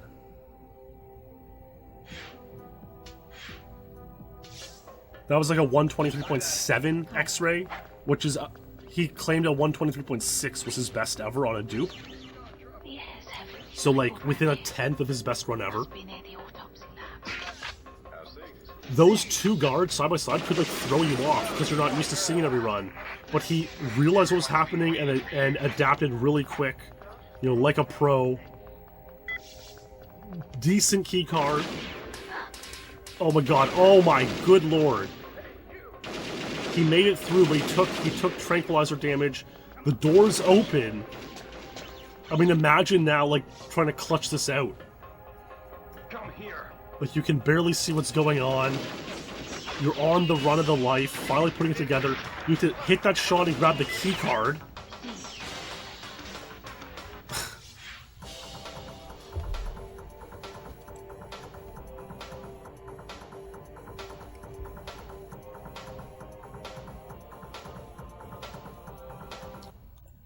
Very, very impressive stuff by Perfect Ace there. Rescue Special Agent 216. It's a great run. Flicker was in chat saying that this run is amazing. It is. And, yeah, I have no doubt that it was amazing. Let's see, I wonder how long it was like.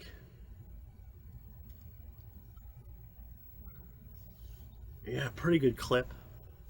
Very, very good run.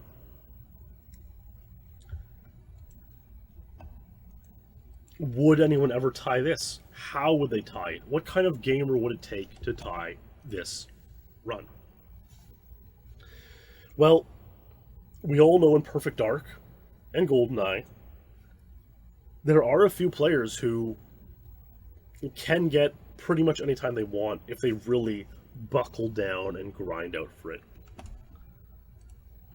One of those players is a man by the name of Carl Jobst. Used to go by Mystery Man, then Sim Threat, and then Carl Jobst on the Perfect Dark rankings. Eventually went by his name. In 2016, he grinded out a lot of Perfect Dark times, a lot of really good world records, and this was one of them. He wanted to get Rescue Special Agent 216. He wanted to slay Ace's Untied that had been untied for 3 years. Ace got 216 on August 8th, 2013. This was August 9th, 2016. So 3 years and 1 day later, Carl got this run. The problem you have is Let's that take a there's no look. way to sneak into the research section. The only way in available to you is a weak section of wall like marked in the room beyond the stores. It can be destroyed with explosives. Doesn't sound like a proper... You'll notice all the cutscenes are cut at the same time now, right at, like, doesn't sound like a prop is when you cut it, and then you can get through that crack barely. You don't get through every time though. If you ever watch someone running the stage on stream, they will reset a lot at that first lift. Like, it's not every run to get through that lift. But obviously the successful runs will. And then getting through that lift while it's closing on you isn't a freebie, you know? He doesn't have a dragon here, so he's got to get one.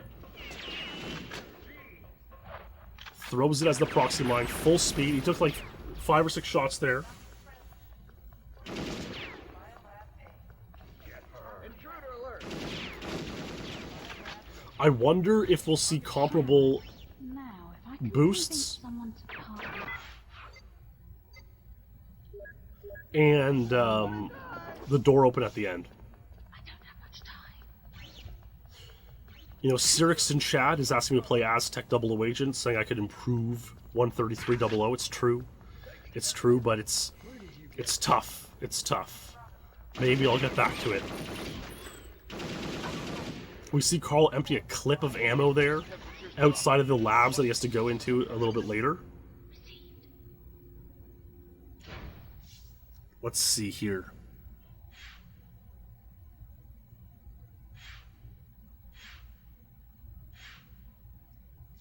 This is like a 124.7, so this is about a second slower than where Ace was. But let's see what happens here. Maybe, I'm thinking shooting all that ammo may have like lured guards or something. Like, I'm wondering where he's going to make up a second here.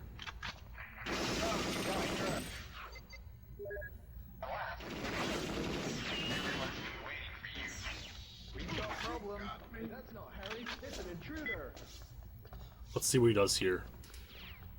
Gets through.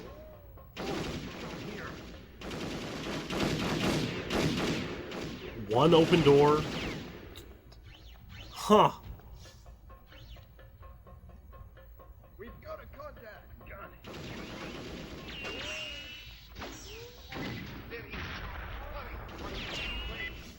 The key card wasn't even that great of a spot. Wow, I truly have no idea where he made up that 1 second. It's insane.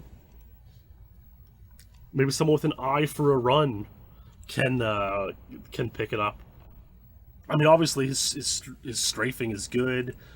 I mean, did Ace kind of get stuck at the... This is Ace's run here now. Did he kind of get stuck leaving this area? So Ace did take some damage there, and that may have like back boosted him and slowed him down, whereas Carl didn't take any of that. And so like that's my best guess as to where he made up that like second. Yeah, I mean I guess that makes sense, and I guess getting through. Oh, and he got some boosts leaving there as well.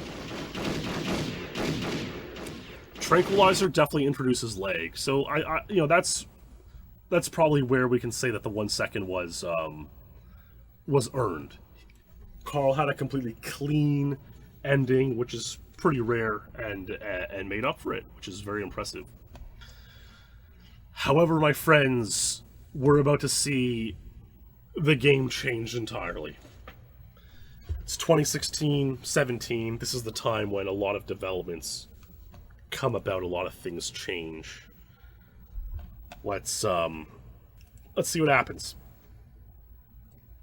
December 2016. Big Boss Man.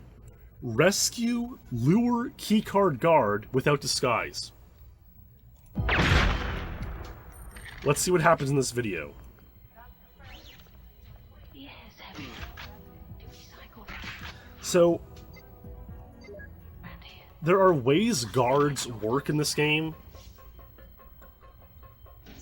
that are like very intuitive, but you just don't like piece them together for a while.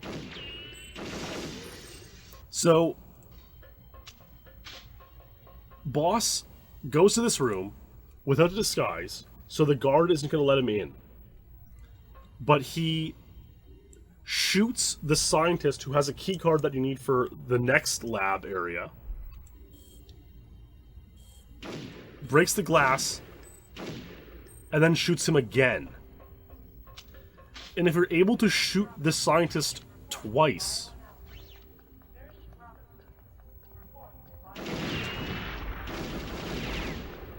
he has cheats on it, obviously, because he's demonstrating this this technique. But you can lure the scientist out of that room towards you.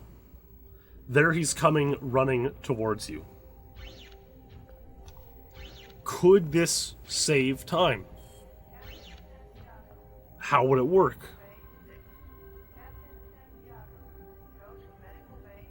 Could this break the level one way or another?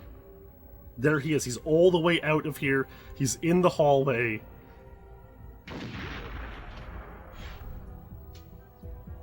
Wow.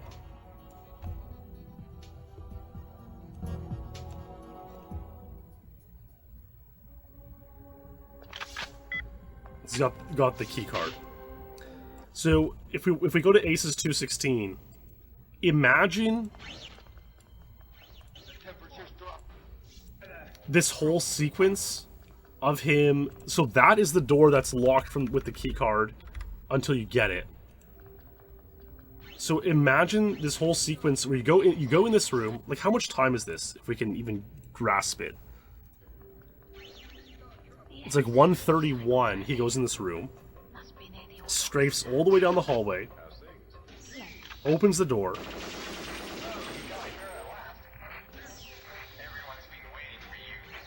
gains access, grabs the key card,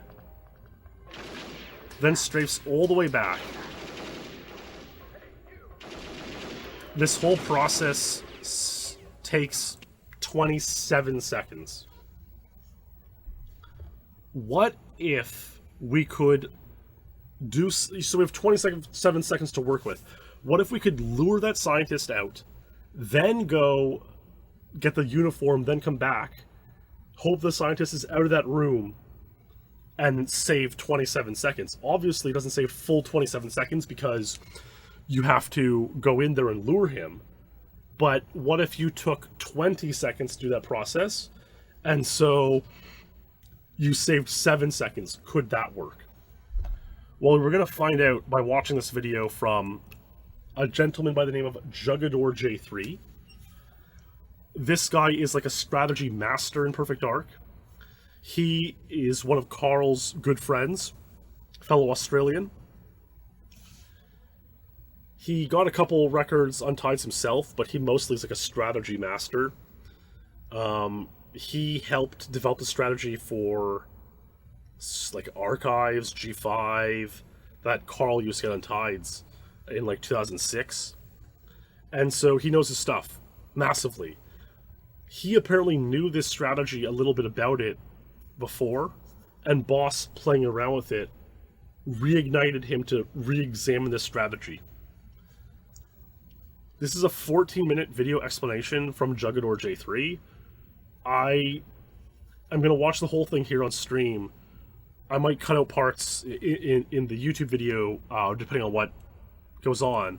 I've actually never seen this, but I'm interested to hear what Jugador J3 has to say about Rescue Special Agent, how the lure works. All right. Let's see if I can get this first go. That'd be nice. Okay, just gonna put on the Phoenix and the cloaking device just to get up here easy. I'm just gonna use the Phoenix to blow the hole and just to kill the guards easily.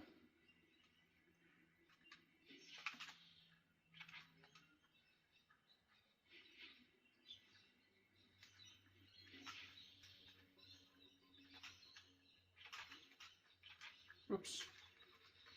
A bit rusty.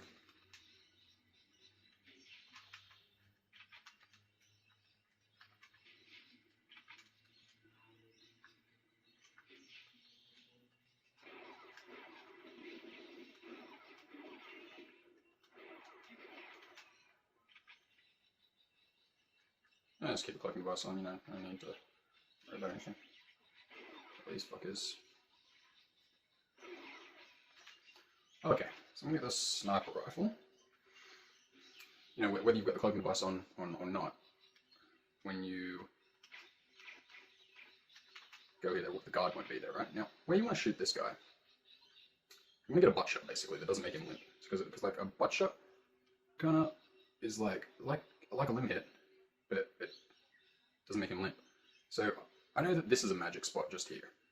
I don't know, there's probably other magic spots like down further and stuff, but I know that if you hit him like right here, this is sweet, right? So we're gonna hit him here. Alright, now how would you do that in a run? Well, you have the Falcon, right? Don't use the Dragon because it's just inaccurate. And what you would do is you would open this and you would run all the way into it, all the way, right? All the way. So you know that your alignment in this direction is correct, right? Like you need to be the same distance away. Like you can't sometimes be here, or you're going to try to line it up and you're going to be wrong. So you get right up against it, right? So you know you just strafe it and then you just go like that, right? So you're pushed right up against it. Now, how you would line it up? You'll have to do your own tests to get your own feel. But what I would suggest is going like this, boom, right? And then, you know, find somewhere where you get the spot. Line yourself up like that, and then just come out of it. Go to the Falcon, yeah, get the Falcon, and then take a look at your screen. Like, what's the vertical alignment? You know, see those 3 lines at the top over the left. You know, get a visual image for that.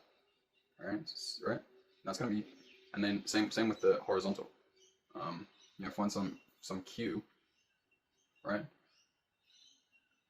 Find some cue so that you know that you're correct. I mean, it can just be as simple as having your cursor on him, but you want it a bit more subtle than that, you know? So you just find a reference point, right? So then, what you'll be doing is you go right up to here, boom, and then you'll cue yourself up and then shoot, right? So it's like, right?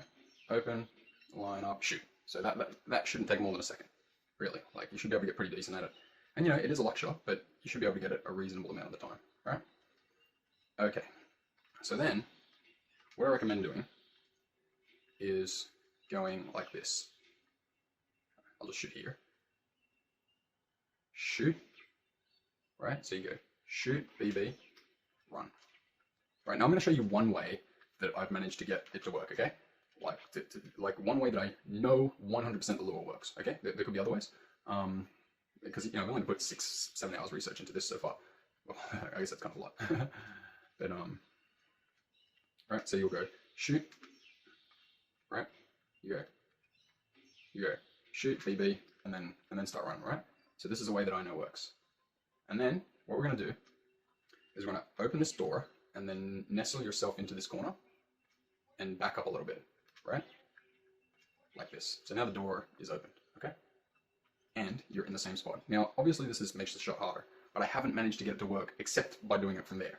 Maybe it does work closer because I actually did just find a new trick that makes the warp with the fast route work when doing it from here. So maybe that works even if you shoot him from closer, right? But it is possible to hit him, and I don't think it's actually going to be as hard as we think, right? So where we're trying to hit him this time is a bit different, okay? We're trying to hit him right here. right there in the middle of the back. Boom. That's where we're aiming to hit him, okay? So, you know, you get decent time with this. You do have enough time. So how it would work is you'd go open, nestle, bang, shoot, and that's all you can do. You know, you can't do anything other than that. Like you just aim and hope you get it, right? And you can see there's plenty of time. It just shut down. So let's line up a shot and actually shoot him. No, I won't shoot him yet. Well, let me show you what the lineup would look like. See, I was pretty close to him then. Right? Anywhere, by the way. Right? So that's where you're going for. I mean, look at your alignment there. You know, there are some cues that you can use. But it's going to be tough. There's no doubt about it. And you want to be quick. You want to be quick. So it's a luck shot. There's no doubt about it. You know, so you're kind of like, you know, just like, and then you're like, oh, that's good enough. Bang, shoot. Right? Now, what are you going to do after that? This is what works. This is what I have made work. You take the shot, right? You just go, you take the shot, click, bang. I don't want to shoot right now because I'll take my clicking device off. But you take the shot, and then you go like this, right? Who knows what the fuck that little movement is? But basically, I moved over here a bit and went like this. Just do a little circle there and went like that. How did I discover that? Because I discovered it always worked when I went over and did this first, right? Went and did this first, and then I come back, you know, and I just continue on all the way up here, right? And then I go do that, and I come back, and ta-da, he'd be there. He'd be right here. Or sometimes he's thumbing around a bit, but often he's just standing right there, like still, okay?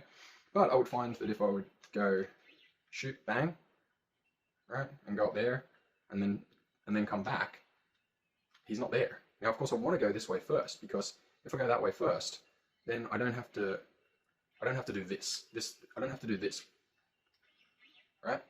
That thing there, which is like 6 seconds, doesn't need to be done. Instead, you know, it's just kill him here, run to the X-ray, do the X-ray, come back here and go in there, okay? All right? So that's saving this leg. So it's 2 time savers now, okay? The sacrifice is, and so I was like, okay, so what's the deal? Like, do I just need to pop over there? And it turned out, yes, I just tried it out. I was here, and I went bang, whoosh. I just did that, went and did that, came back. What do you know? The dude was right there, right fucking there. So what I'll do now is I'll just execute this. I'm going to shoot him in the back with the sniper rifle, and I'm going to do that exact movement. I'm just going to see if it works. And you know, maybe it's not going to work. And if it doesn't work, I'm just going to end this video, and then I'm just going to, you know, that'll be a complete video on how to do it. And then I'll just keep trying to capture on film me actually doing it. But so far I've tried it once and it's worked 1 out of 1. So here we go. I'll just get some speed, just to make it, you know, it's not a challenge, but I'll just make it as easy as possible. Now look at that. I was right on him. Right on him. Okay, so I shot him in the back. I'm taking off my cloaking device now. And I did the little maneuver. Let's see what happens. Let's see. I mean, this is the second try I've done. Now, you saw that. I aimed right on that guy. That's how quick this can be.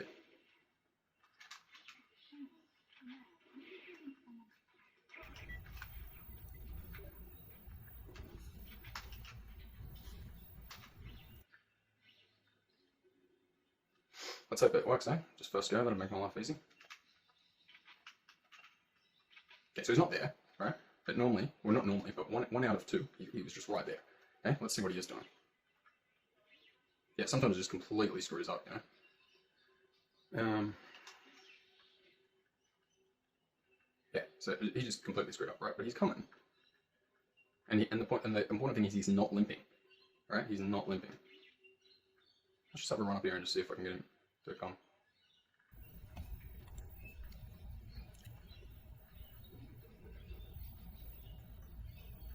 Ta-da!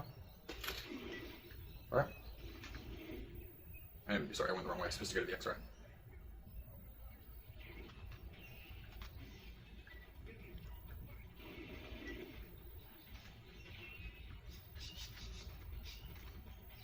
Right. So, there we go. There's that video, right? I will try and get some proof on camera.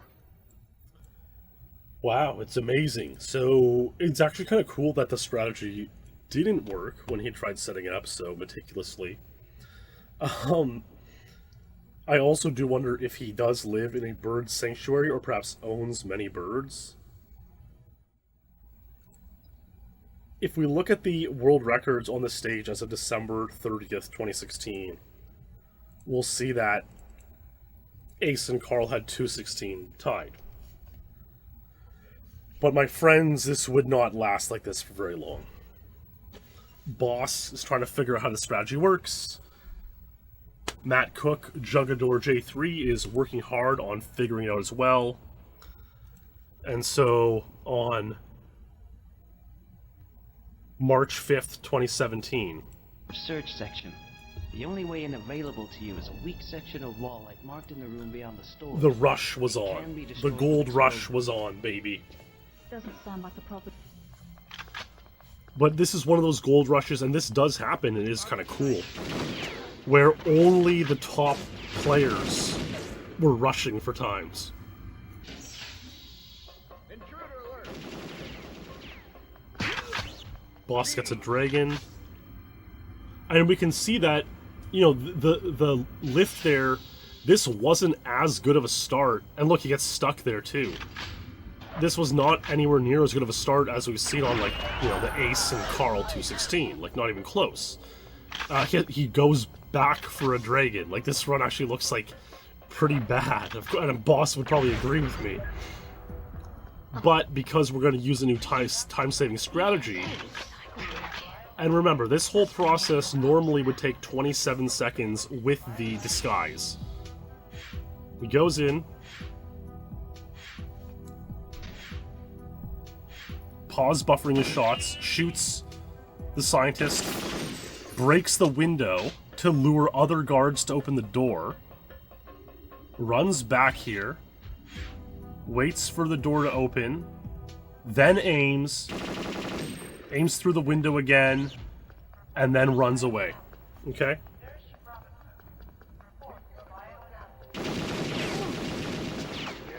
Now he goes in for... And so we're going to go back and look how much time that took, but it definitely did not take 27 seconds. No. Convince someone to part. Grabs the lab clothes. I don't have much time.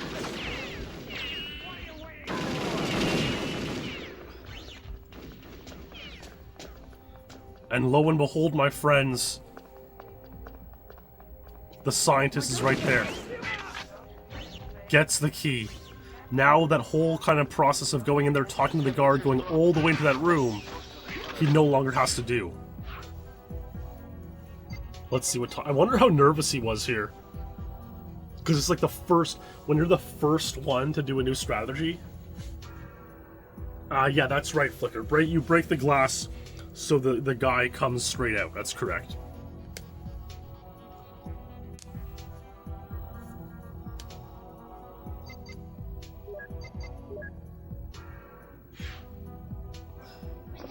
I can just picture Boss 2 be like, oh, holy smokes, I'm on a run. This could be good, I don't know, though. I can really envision Boss on this run.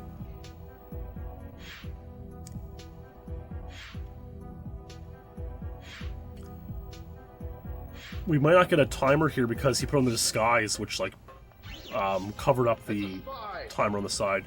But now he can go right down here.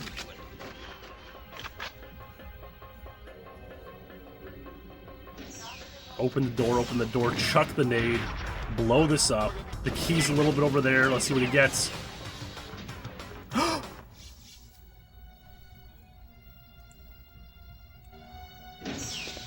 your hands up and step away from the alien. Don't make me tell you again, Doctor. And turn that laser off. Boss tied the 216. Definitely a little bit disappointing to play so hard and get this new strategy to work for the first time ever and like tie the record. And so Boss would keep playing, and that same day, March 5th, 2017, Boss would also get this run. The problem you have is that there is no way to sneak into the research section. The only way in available to you is a weak section of wall like marked in the room beyond the stores. It can be destroyed with explosives. Doesn't sound like a problem. No, it's true. Flicker says the bad start came back to bite him, and it's very true, right? But at the same time, it's understandable why he played out that bad start, because, like, he's just trying to get completions with this new strategy, and it turned out that it got him a world record, right? So, like, why not? Again, not a great start here. He had to kind of go out of his way to get the dragon, which, again, isn't even necessary. Like, we've seen Carl and Ace play without it. But, like, again, you're going... At this point in time, he's going for consistency, going for...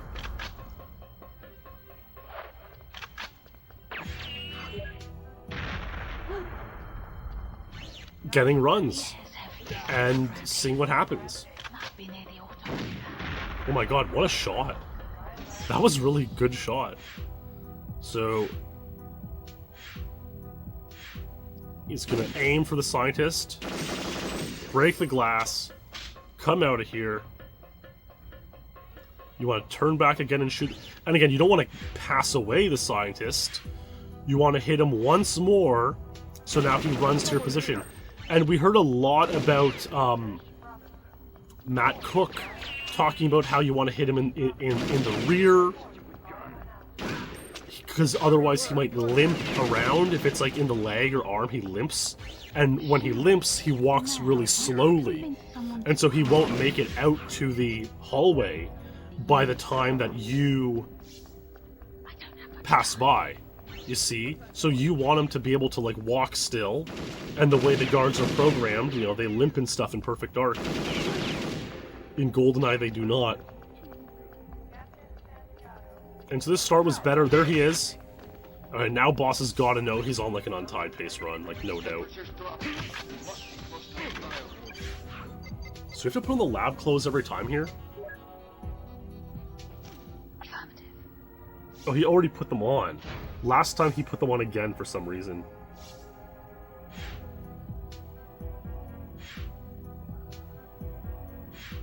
Are we not... Are we not going to get the timer again on screen?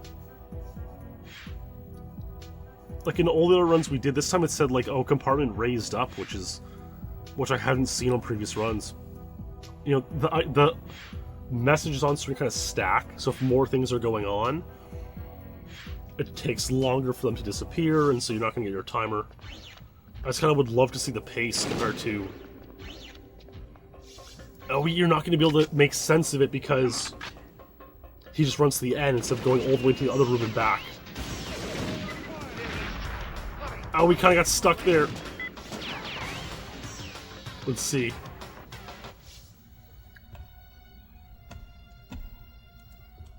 Put your hands up and step away from the alien. Don't make me tell you again, Doctor. And turn that laser off. 2:14, baby. 2 second untied. Boss writes on his comment. Yep.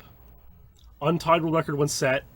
Cook lure strategy lost time by accidentally bumping R as I entered the final room, unfortunately losing about a second. The start was pretty bad too. I will keep going as this is a pretty addictive level for now. I took about 1 to 2 hours to get this after 2:16, so the lure has some consistency if you don't get limping animations. I'm guessing once the big dogs, high OCJ players get this strat down... I'm going to bring this on screen because it's too funny. I'm guessing once the big dogs, high OCJ, which is overall control of Joanna, get this strat down, somewhere around 2:08 will eventually happen. But it's still early to really gauge where the time will end up. I'm not really seeing 2:06 feasible at this point, though, that's for sure. For me, personally, 2:10 to 2:11 would be ideal. Wow. That is such a great comment. That's, like, so good. Huh. Well, Boss would keep going, just as he said.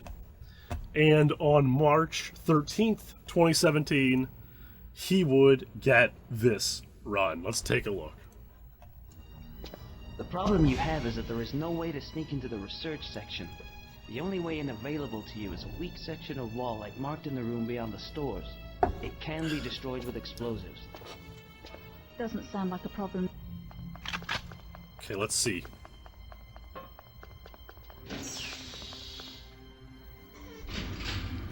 You know, in a way, it's interesting, because at this point, like, Boss is certainly, you know, he would say a little bit washed up, a little bit, you know, he's certainly not in his 2004 prime. This run was a much better start, though, than his other ones. And so this reminds me of, you know, my own Aztec 00 Agent Untied, in that, like, guys like me and Boss who are still a little bit, you know, you know, our age is catching up to us. Oh man, he missed the shots here, though. What we can do is take advantage of new strategies and manage to get some records that way, you know? So he's going PP7 this time. The other times he went Dragon. No, that was 2015, Dilldale. There we go, nice, well, Falcon shots, not PP7. And yeah, so it's kind of like...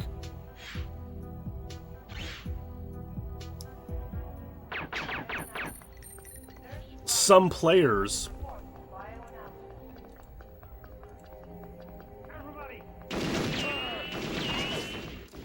are really good high skill. Other players, you know, are very good, high skill, but don't take advantage of new strategies, and that's where some of the older crop can come along and still make it happen. You know, you recognize the potential a strategy has, and that could be a skill, because not everyone always recognizes that this stuff can work, you know? Nice punch. The temperature's dropping. Must be close to the Man, speaking of the temperature dropping, it's getting cold here right now. We got the AC going full blast. In the depths of the night, it gets a bit chilly down here, I gotta say. With the AC blasting. You know, you could have worse problems, but it feels like we're in the cryo lab, I'll tell ya, for the last 30-40 minutes of this lore. Oh, a little bit of a troll stuck there. So a couple trolls on this run, right? With the missing the shots on the dragon to get through the hole, and then that guard kind of trolling him.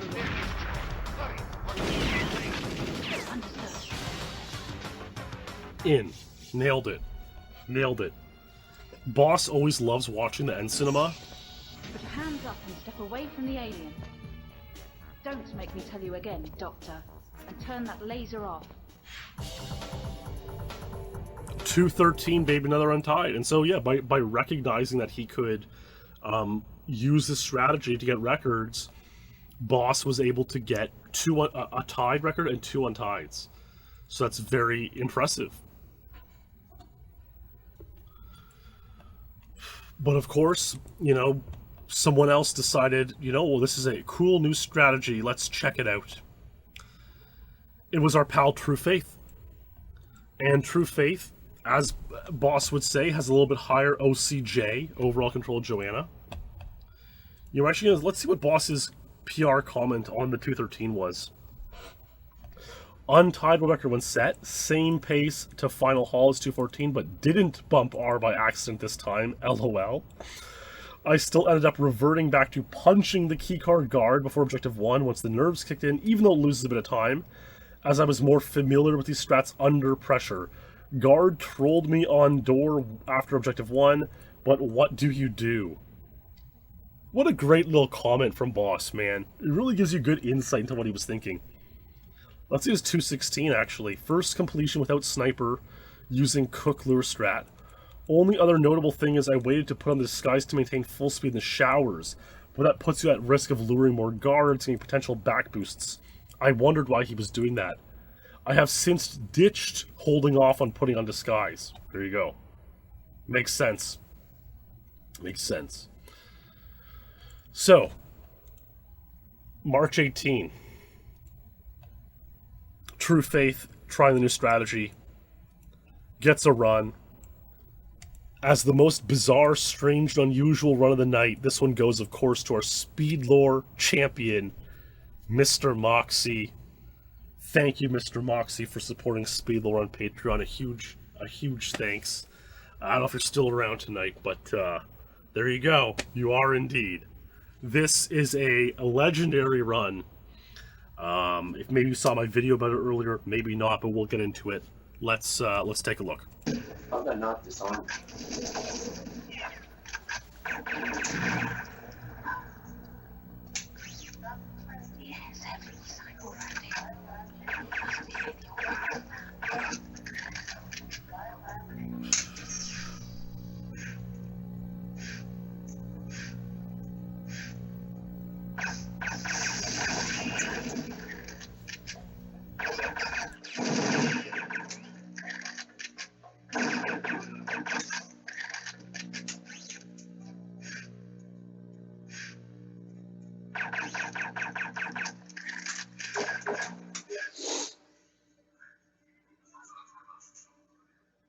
The angle of his CRT is like insane. It's like, this is insanity. The problem you have is that there is no way to sneak into the research section. So, The only way available to you is the reason he's pointing a camera at a CRT it can be destroyed with explosives. is because his laptop at this point in time is so old and bad that it's dropping frames on the recording in XSplit, unpaid license. And so he's hoping that by pointing the camera at his CRT, it will like capture some of those dropped frames and sort of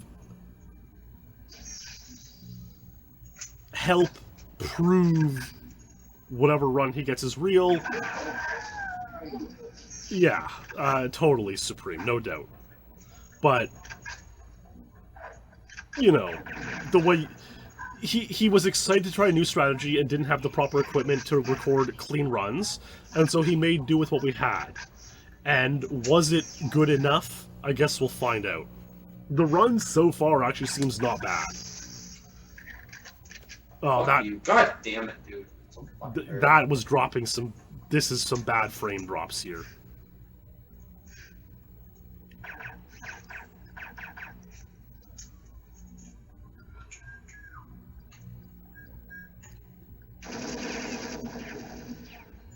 It's a pretty nasty one. Like, this is pretty choppy footage, but grabs the skies, puts on right away. Yeah, it makes sense to put on right there. It's not that slow because you have to turn around. I mean, you could, I guess, pause there to put it on and hope for a boost as you're slowed down and paused. But there's the scientist. Holy shit! Grabs the Oh my god. Oh, he chokes the punch. He really choked that punch.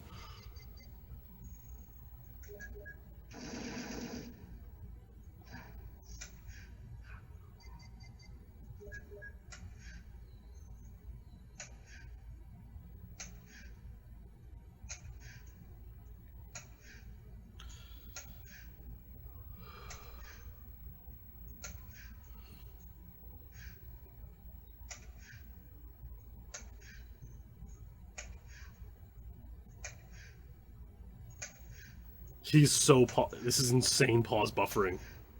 I mean, he's nervous, but still.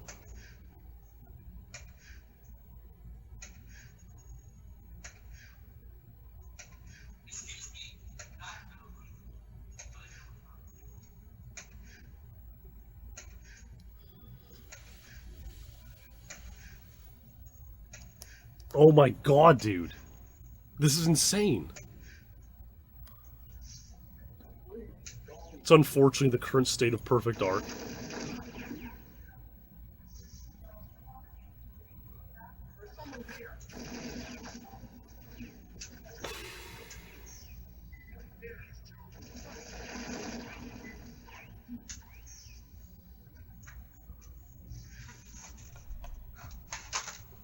my god, dude, I fucking caked it.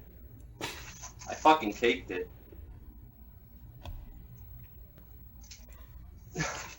Dude, I fucking caked it. It...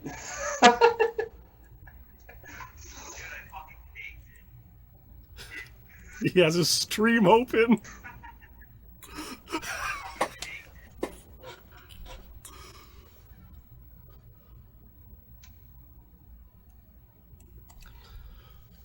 That was an experience. So here's the thing, right? We saw, especially at this point, like, it got a lot of, like, frame... It's really jarring, the footage, and frame droppy, and... So, it's actually become unclear. Originally, I believe the story was that he submitted it, and it was, like, immediately rejected from the proof call, and that may have been what happened, but we actually dug it up. We dug up the proof call from this month. DSX was the proof mod at the time, with his Ariana Grande avatar, and it's not in the proof call. It's not in the proof call that True Faith had this. And look, we can see Boss has these records, right? Illu's been experimenting with the I guess Illu got proof called on his 217, but Clem's 212 was never proof called, which is really weird. So I just imagine it was like immediately rejected from the rankings because it was too bad quality. And, you know, Clem has done this historically, played for fun, for his own well-being, for his own satisfaction, I guess. And so this 212 did not count, removed. Whether it was submitted or removed or whatever it is, a little bit unclear, but it was not on the rankings. This same day, March 18, Clem kept playing and actually got 211, as we see on the end screen here. This 211, as the story goes, he was playing, got a better run, really fast, really clean. He got to the scientist, insane pace. Because he knew the record was not going to count, when he was paused for the X-ray, he hit stop recording on his XSplit local recording to make him less nervous about clutching out the run. You see? And I can follow that logic slightly, I guess. And he clutched out the run, and he got 211. And it's on. This is a screenshot from his cartridge of his scrolling around, scrolling proof. And this is all we have. So yeah, he would later go on to throw out his laptop, get a new one, which he uses now and gets the correct capture quality.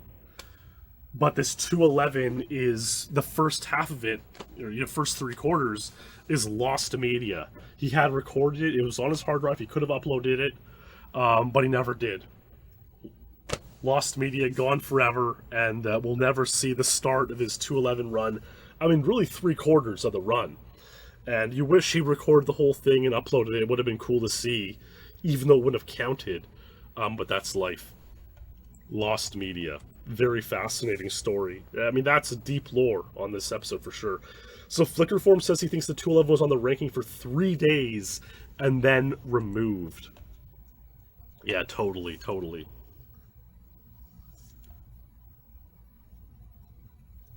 I can see that happening, you know? That's, Aviathex, that's so true. His first damn 00154 had the same thing happen to it. That is so true and so strange. Unbelievable, man. It's bizarre. And, that's so funny, Flickr. That's cool. That's very... Look, we got that useful information. Flickr uses mod tools on the rankings to go dig in and see exactly what the deal was with Clem's Rescue 212. Was ranked for 3 days and then removed. Because I think what happened with the proof call is that untieds are kind of like always proof called. Like, they're like instantly proof called, not just at the end of the month. And so, yeah, it was instantly you know, 3 days proof call. Oh yeah, there used to be a thing about like 72 hours to prove an untied. Anyways, that's all it was, and hey, 212 exists as a video, but didn't count, and 211, no video was ever uploaded. Now, here is Illu playing around with the strategy for 2 minutes. Let's take a listen. Okay, so I was doing some experimenting with the sniper rifle. I was having trouble with the keyguard guy staying inside the room. When I was coming back, looking through the window, he was just opening the door and getting out of from behind the glass. So I started experimenting with different stuff, like looking at him while I was coming back from getting the disguise and stuff like that. All kinds of weird stuff. But then I decided I'm just gonna do one run where I just run and see what happens.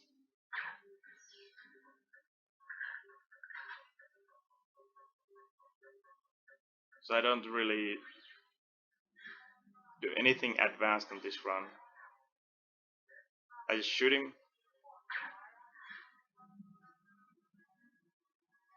back up, and start. I basically start running right away. I just backed up so I could make sure the door, I didn't accidentally so the door wouldn't shut in my face or something like behind me or something stupid. So I just basically go.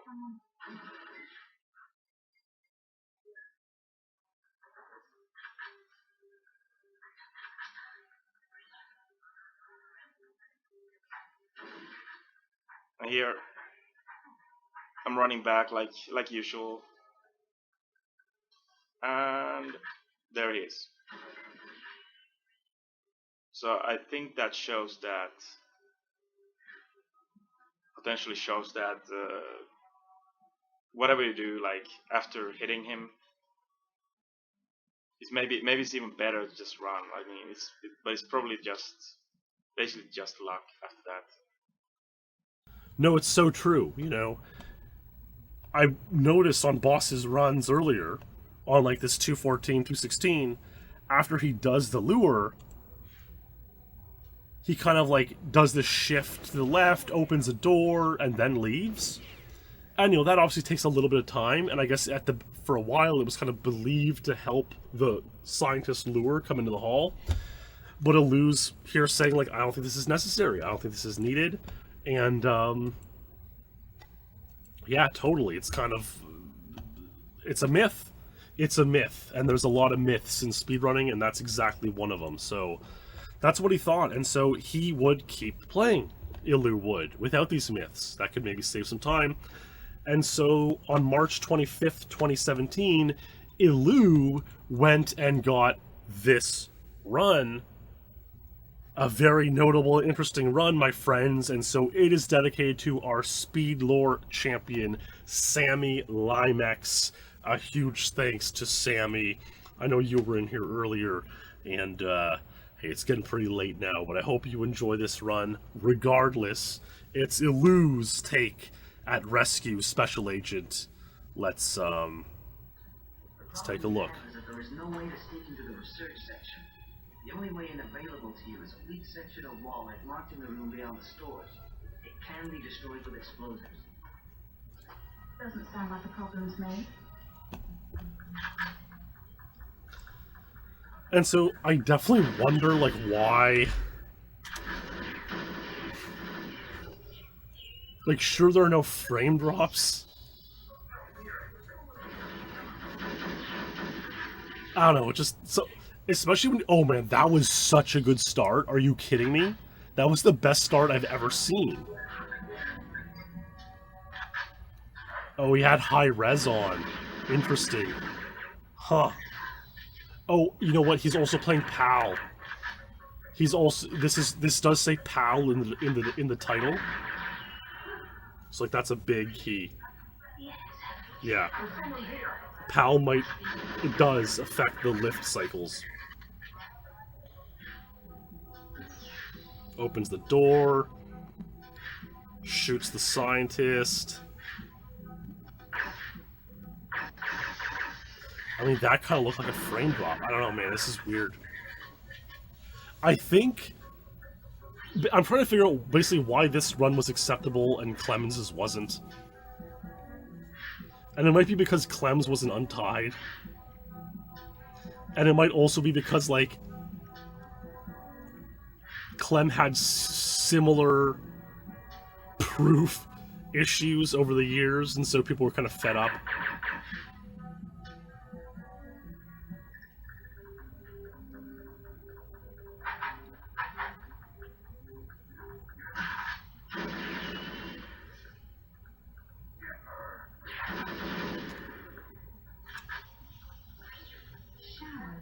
Now, if I can convince someone to... Oh. A little bit of a trollery there with the lab clothes. I don't have much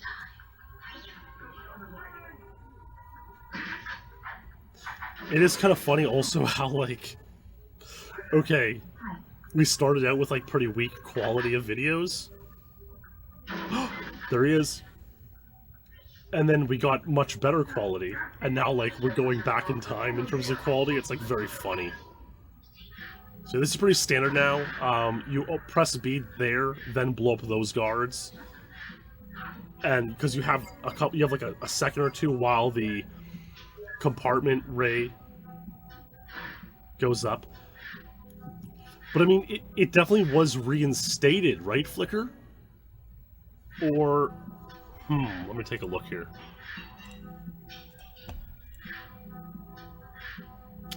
I see.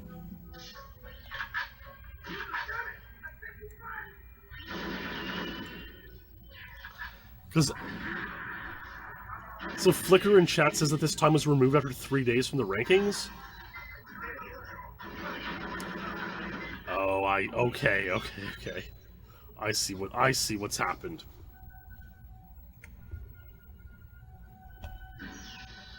Hands up and step away from the alien. Don't make me tell you again, Doctor. Turn that laser off. So Illu gets 213, okay. So, what Flicker said is that this time was posted in the rankings. It was also rejected from Proof Call because, you know, it obviously does not meet the standards of the time. Okay? However, Illu would later duplicate the time. Wow, okay, here's another run. I'm not going to show this because, like, you know, we're getting pretty late and deep. This is apparently a 213.06, which he duped a couple days later, March 30th, 2017. Like, that's pretty crazy. So Illu was going for the Untied and didn't quite get it. Huh. So... yeah, it's another strange run where, in the history books, Illu is not credited with tying the record because that proof was not considered acceptable. So now we're in this crazy situation where Boss, on paper, has an Untied, even though one person has tied it and one person has beaten it, but neither of those met the proof standards at the time. And so there was this thread made in 2019 where Flicker says, petition to get Clem to play Rescue SA again. And people are trying to get him to play it again, and it doesn't see... He says, yeah, I might play it. I don't think he ever did. A lot of people... Oh, did he play it? I don't know. I guess we'll find out. He says, I'm gonna play it on Monday. I mean, I'm kind of flat. I wasn't expecting that response in there.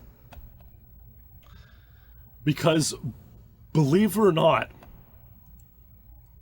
the person who would technically, legally slay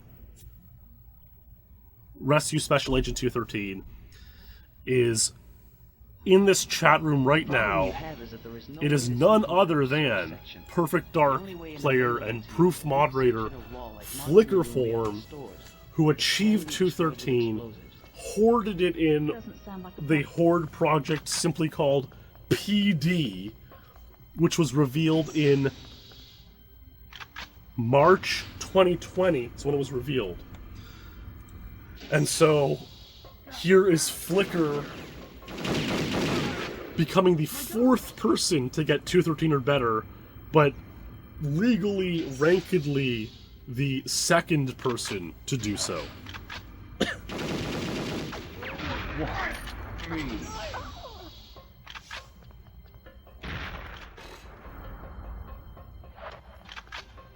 Chucks the dragon. Let's see if I can see the timer here on this. So he goes in at like 41, we'll say. And so if he's out of here by 108, it can like technically save time. Remember, it took 27 seconds to go down here and back. And it might even need to be less because there's a bit of back and forth that you don't have to do later on, or something like that. So let's take a look here. And yeah, he's out by 102. So that took 21 instead of 27, so like 6 seconds faster. And again, that's doesn't account for kind of the movement back and forth on that hall, so it's fair to say this strat saves 5 to 10 seconds. Is kind of what I said in the main channel video about the Clemens run. Oh, okay, Flicker has corrected me. I thought he was in the PD Horde. He was not. He simply did his own mini Horde around the same time as the PD Horde. There we go. Nailed there's the scientist. Well, that is, yeah, he kind of did a little bit of a backup, so that was a little bit of a myth, Moxie.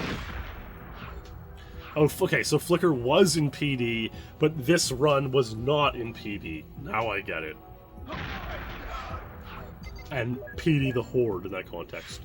Yeah, Aviathix says Clemens still has a rank 217. That is true. As far as I know, he would never beat that again. I think he may have streamed it a little bit, but he didn't beat it. And, insane. Just what a scene, honestly.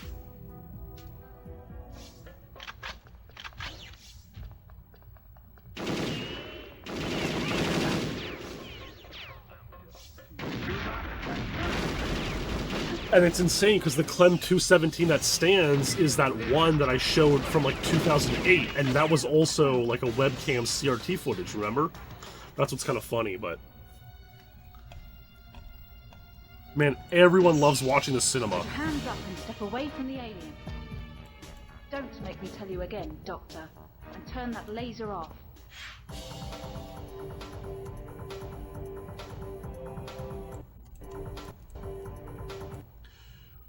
Rescue Special Agent 213, baby. There we go.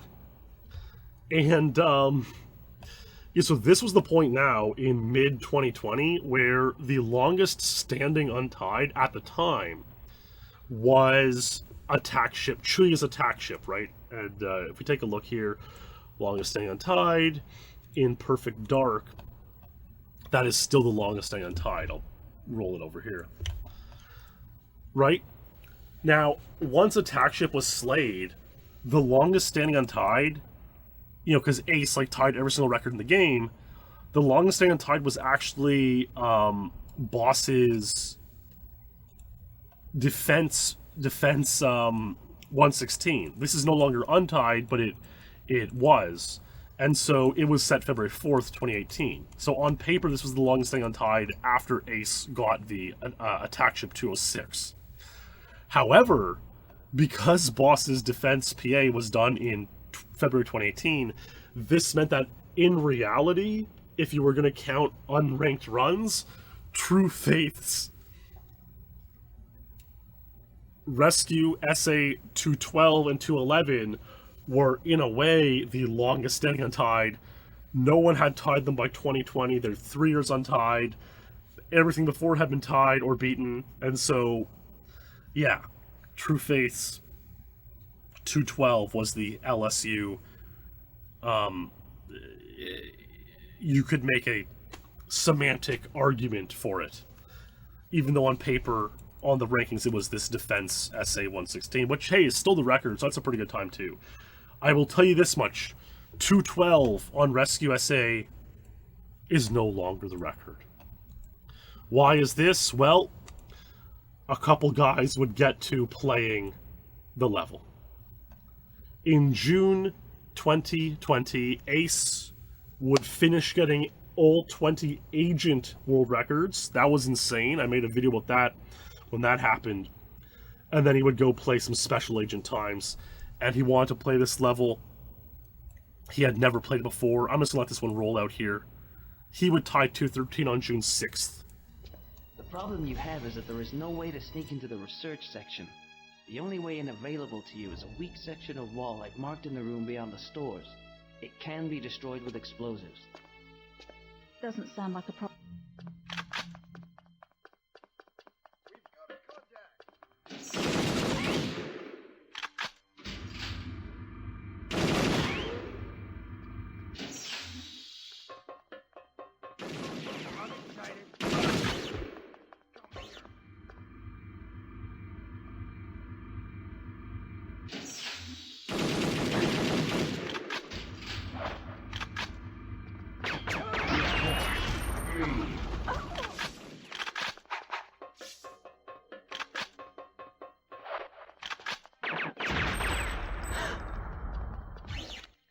Yes, it's cycled round here. Must be near.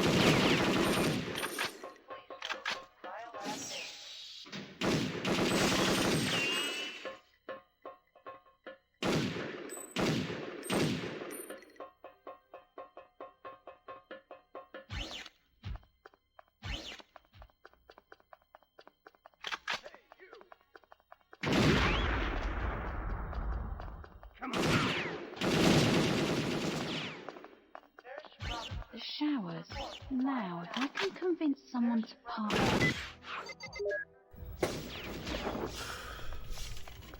don't have much time. How are you? Hiya.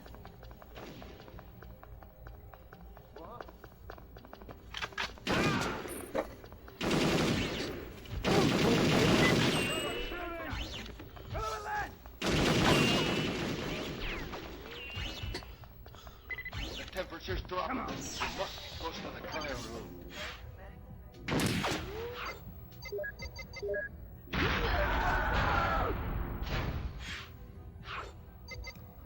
I had to put on a sweater here. It's getting so chilly with the AC going. It's insane. And, so this is Ace's 213. He ties the time. Again, the 212 is still sort of untied. But we'll see what happens. We have 3 more runs to show tonight, then we're going to call it an episode. 1 more dedication as well. There's Ace's 213. Oh yeah, one thing I wanted to mention is that the cutscene watching, like, Boss was one of the first guys to, like, watch the cutscene always. And I know, like, for sure Carl and Funky Buddha and the Australians would, like, watch it as kind of a joke reference to Boss. Like, Boss started watching all the cuts, and sometimes the cutscene's like a minute long in Perfect Dark, and they would always watch it all, and it was funny and epic. Especially in these, like, 2004 era videos set to Linkin Park and stuff. And, yeah, I just kind of remembered that based on everyone watching all the cutscenes tonight. The problem you have is that there is no way to sneak June into the 10th, research 2020. section. The only way in available to you is a weak Ace section would of play wall this like out. marked in the room beyond the stores. It can be destroyed with explosives. Doesn't sound like a problem.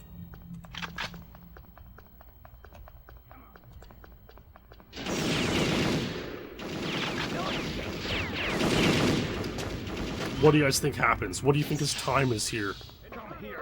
Would he match or beat the Clan 212 or 211? I mean, the start was decent, but, like, he had better start in his 216, which was the final record pre-Lure Strat. I also wonder Like, I wonder if the lure strat wasn't found, if 216 would be the record still today.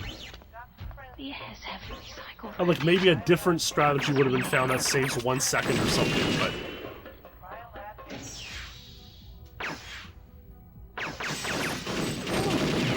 They're getting really good at the lure now. You see, you want that red crosshair to come up when you shoot, because that means... Intruder alert!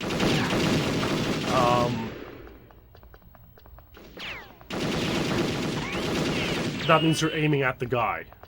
Come on, get inside. You know, I looked up my times page flicker, I have 228 on the stage. Which is like, you know, expert was getting that in 2002 or whatever. You know what, I think 215 could be the record, because remember, Carl was a second slower after the X-ray than Ace. Hi. And so, if Ace had his start, and Carl's ending, that's 215. But I think probably only Ace would have been able to get that 215, honestly. So it depends if Ace went for it or not.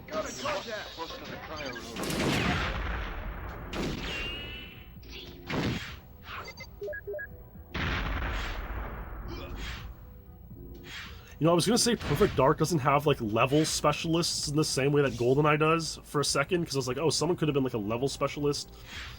But, like, obviously, Nile on Crash Site is a level specialist like that.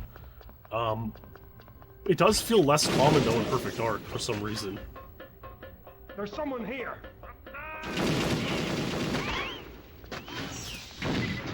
I mean, that shot, oh, he did miss. I was just saying, that's easy to miss, and he did miss, but he realized it missed, switched the form of the weapon, shot the guy, got the card, bingo, bango, bongo, baby, it's 211 on video, new untied world record. Again, Clem had a video of his 212, no video of his 211, so 211 is, like, untied, legit, Ace did it, baby, 211, and, hey, Ace said, you know what, baby? I believe. I'm going to give it a few more days. And so on June 14,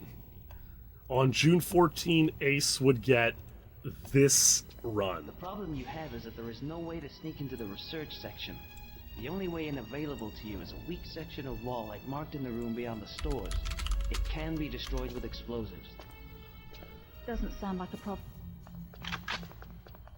Second last run of the night, baby. Oh, I thought he was going to squeeze in there. Oh my god. I was like, oh my god, look at this start.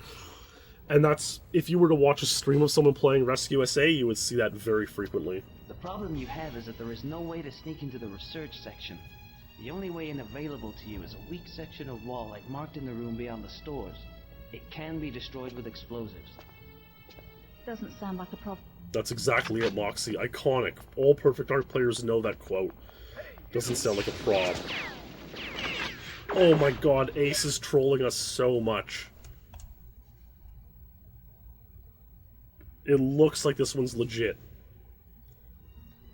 The problem you have is that there is no way to sneak into the research section. The only way in available to you is a weak section of wall like marked in the room beyond the stores. It can be destroyed with explosives. Doesn't sound like a problem. See, for me playing this, like, I would just not want to restart every run, so I would, like, let a little more time play, and then, like, you probably lose 2 or 3 seconds right at the start.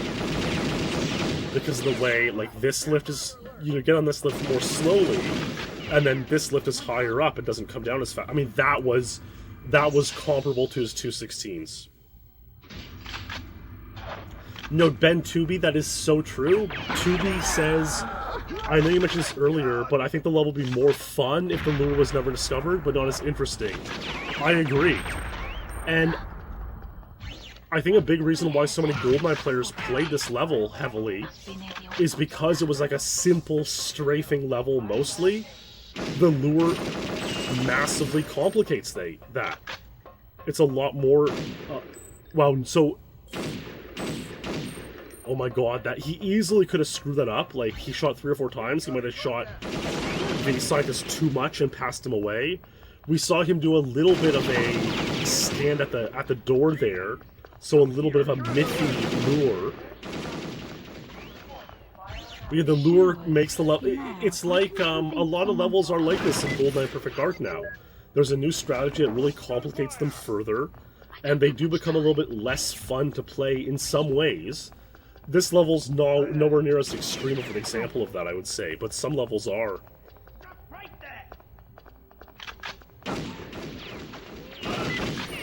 Really, really good. Like, the scientist was such a good spot. The temperature's dropping. Come here. We must be close to the cryo room.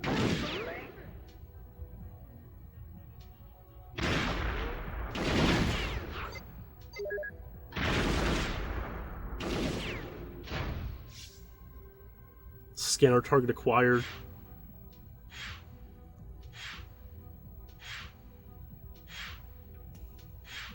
Okay, so this is going to be 27 seconds, 26 seconds slower than Ace's 123 on his 120 on his 216.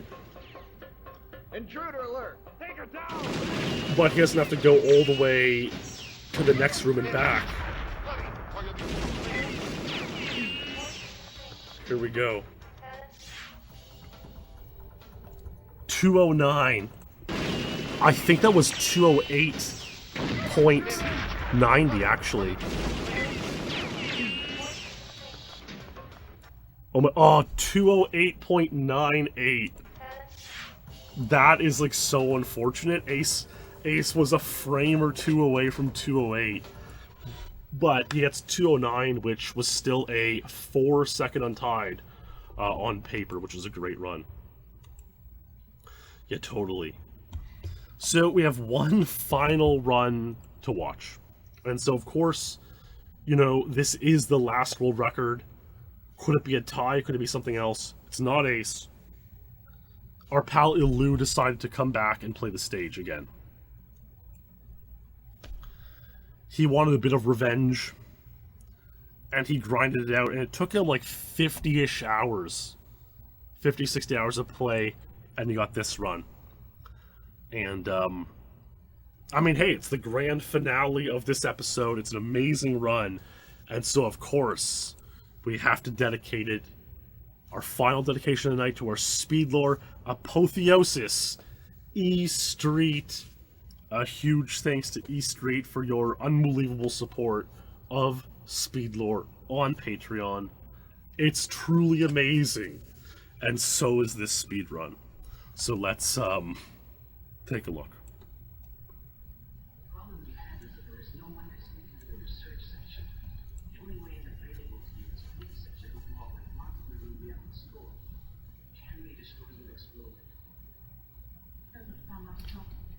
Looks like he's playing Japanese. I could tell by Japanese Joanna, which was an entry on our iceberg. I mean, Ace's lure on that 209 was super good. Like, he didn't even aim. Well, the first few shots he didn't even aim. Well, wow, Illu got an amazing start. High res. High res to help with the warp. Then he turns high res off. Genius. I don't think Ace did that, actually. I think that's been an Illu thing. Ace probably just doesn't see the point. Unnecessary for him.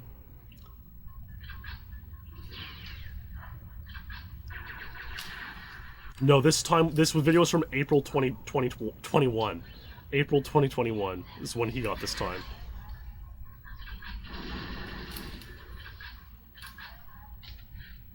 Okay, here we go. Seek the guard, the scientist, shot, hit him, break the glass, backtrack. Oh man, Illu's going no aimer. Hoping to hit the PP7 on the scientist's rear from through the glass without aiming. Pretty gutsy stuff.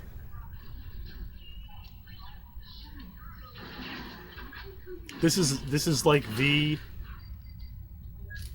supreme version of the strategy. This is the speedrun, man. What would Expert Gamer and Chody and Dark Avenger and Paragon have thought of this if they could see it 22 years later? I guess they can. Here it is. The scientist barely is leaving the room. Barely out there. Can you imagine? Just barely stepped out of there. Illu looked like so satisfied with himself too there.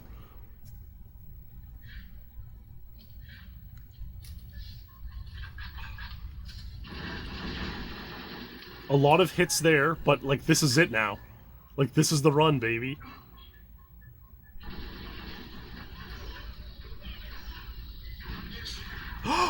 Oh, nailed the shot.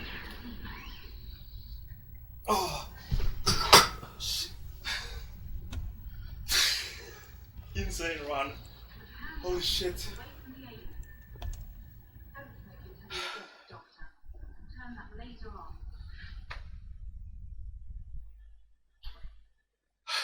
I actually thought it was even faster, but I'm really happy with that. Oh my god. Wow. I actually needed that. I mean, it was probably close to 207 because of even the open door at the end, but like this strat is so inconsistent. Whoa. Ah, what a rush. Wow.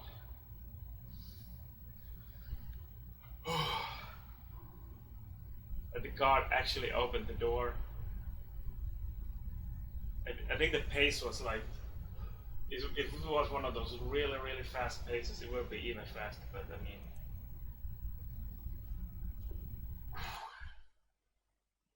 gotta be happy with that. So nice. Like the guard opened the door, I just clutched it. And then when I saw that open door later on also, I was like, holy shit, this could be 207 or something crazy. I was so nervous about the keycard though. I couldn't see the keycard, and I had so many like practice runs where I couldn't see the keycard, and I just have to hope that it's there, kind of just run in there. And luckily I heard the beep though. That was actually pretty profound. Like, he was saying that a lot of runs, he didn't even know for sure that the keycard guard was there. And he had to just shoot in that area of the door and hope that the guard showed up. Like, we'll rewatch that in a second. You can see there's, like, no time to react to it. Thanks.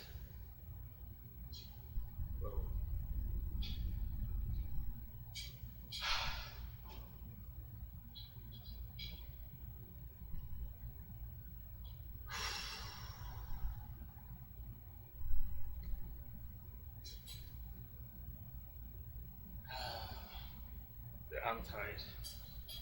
I actually skipped to the untied right away. Gotta be happy with that. I think I knocked over something there. I just completely freaked out. I knocked over my third place trophy at a running race from like ages ago. I've been practicing like long distance running for like well over 10 years. I'll take that as a trophy for this then. That's really funny. Wow, amazing run by Illu. Yeah, watch here for the scientist. You can barely, like, he just has to go for it and hope that it's there. Where he's not here yet, and so there he is. He just has to run in and shoot. Unbelievable. Nails it. Nails the run.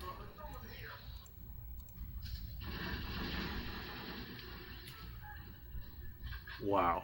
And then this shot, like, it's, you have, like, they shoot the nade, like, 1 or 2 frames after the doors open, like, it's pretty, you know, maybe a little bit more than that, but it's pretty damn good. Oh.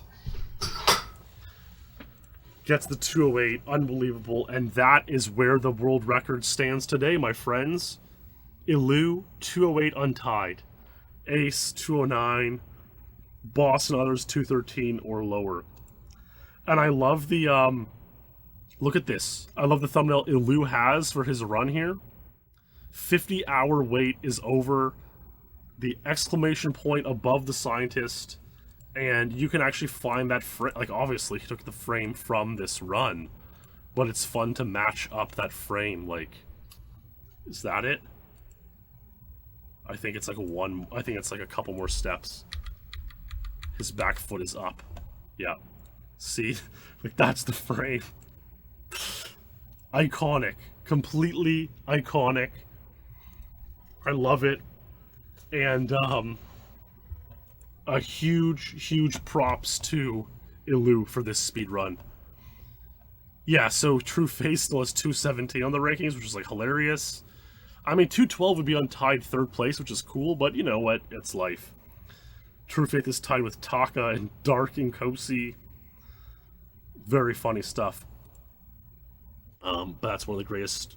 Really, like, such a great run. Just iconic thumbnail. I love it. Huge congrats to Illu and everyone else featured in this episode. And, you know, is lower possible? Probably. Illu thought that he almost got lower. Illu thought it almost was 207, but, like, let's say the guard was lured out a bit further, like you just, like, didn't even break strafe here.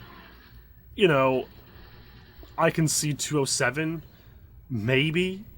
And even Boss was saying, like, he could almost sort of see towards 206. He was a little bit doubtful, but he could almost see 206 back when he was playing it.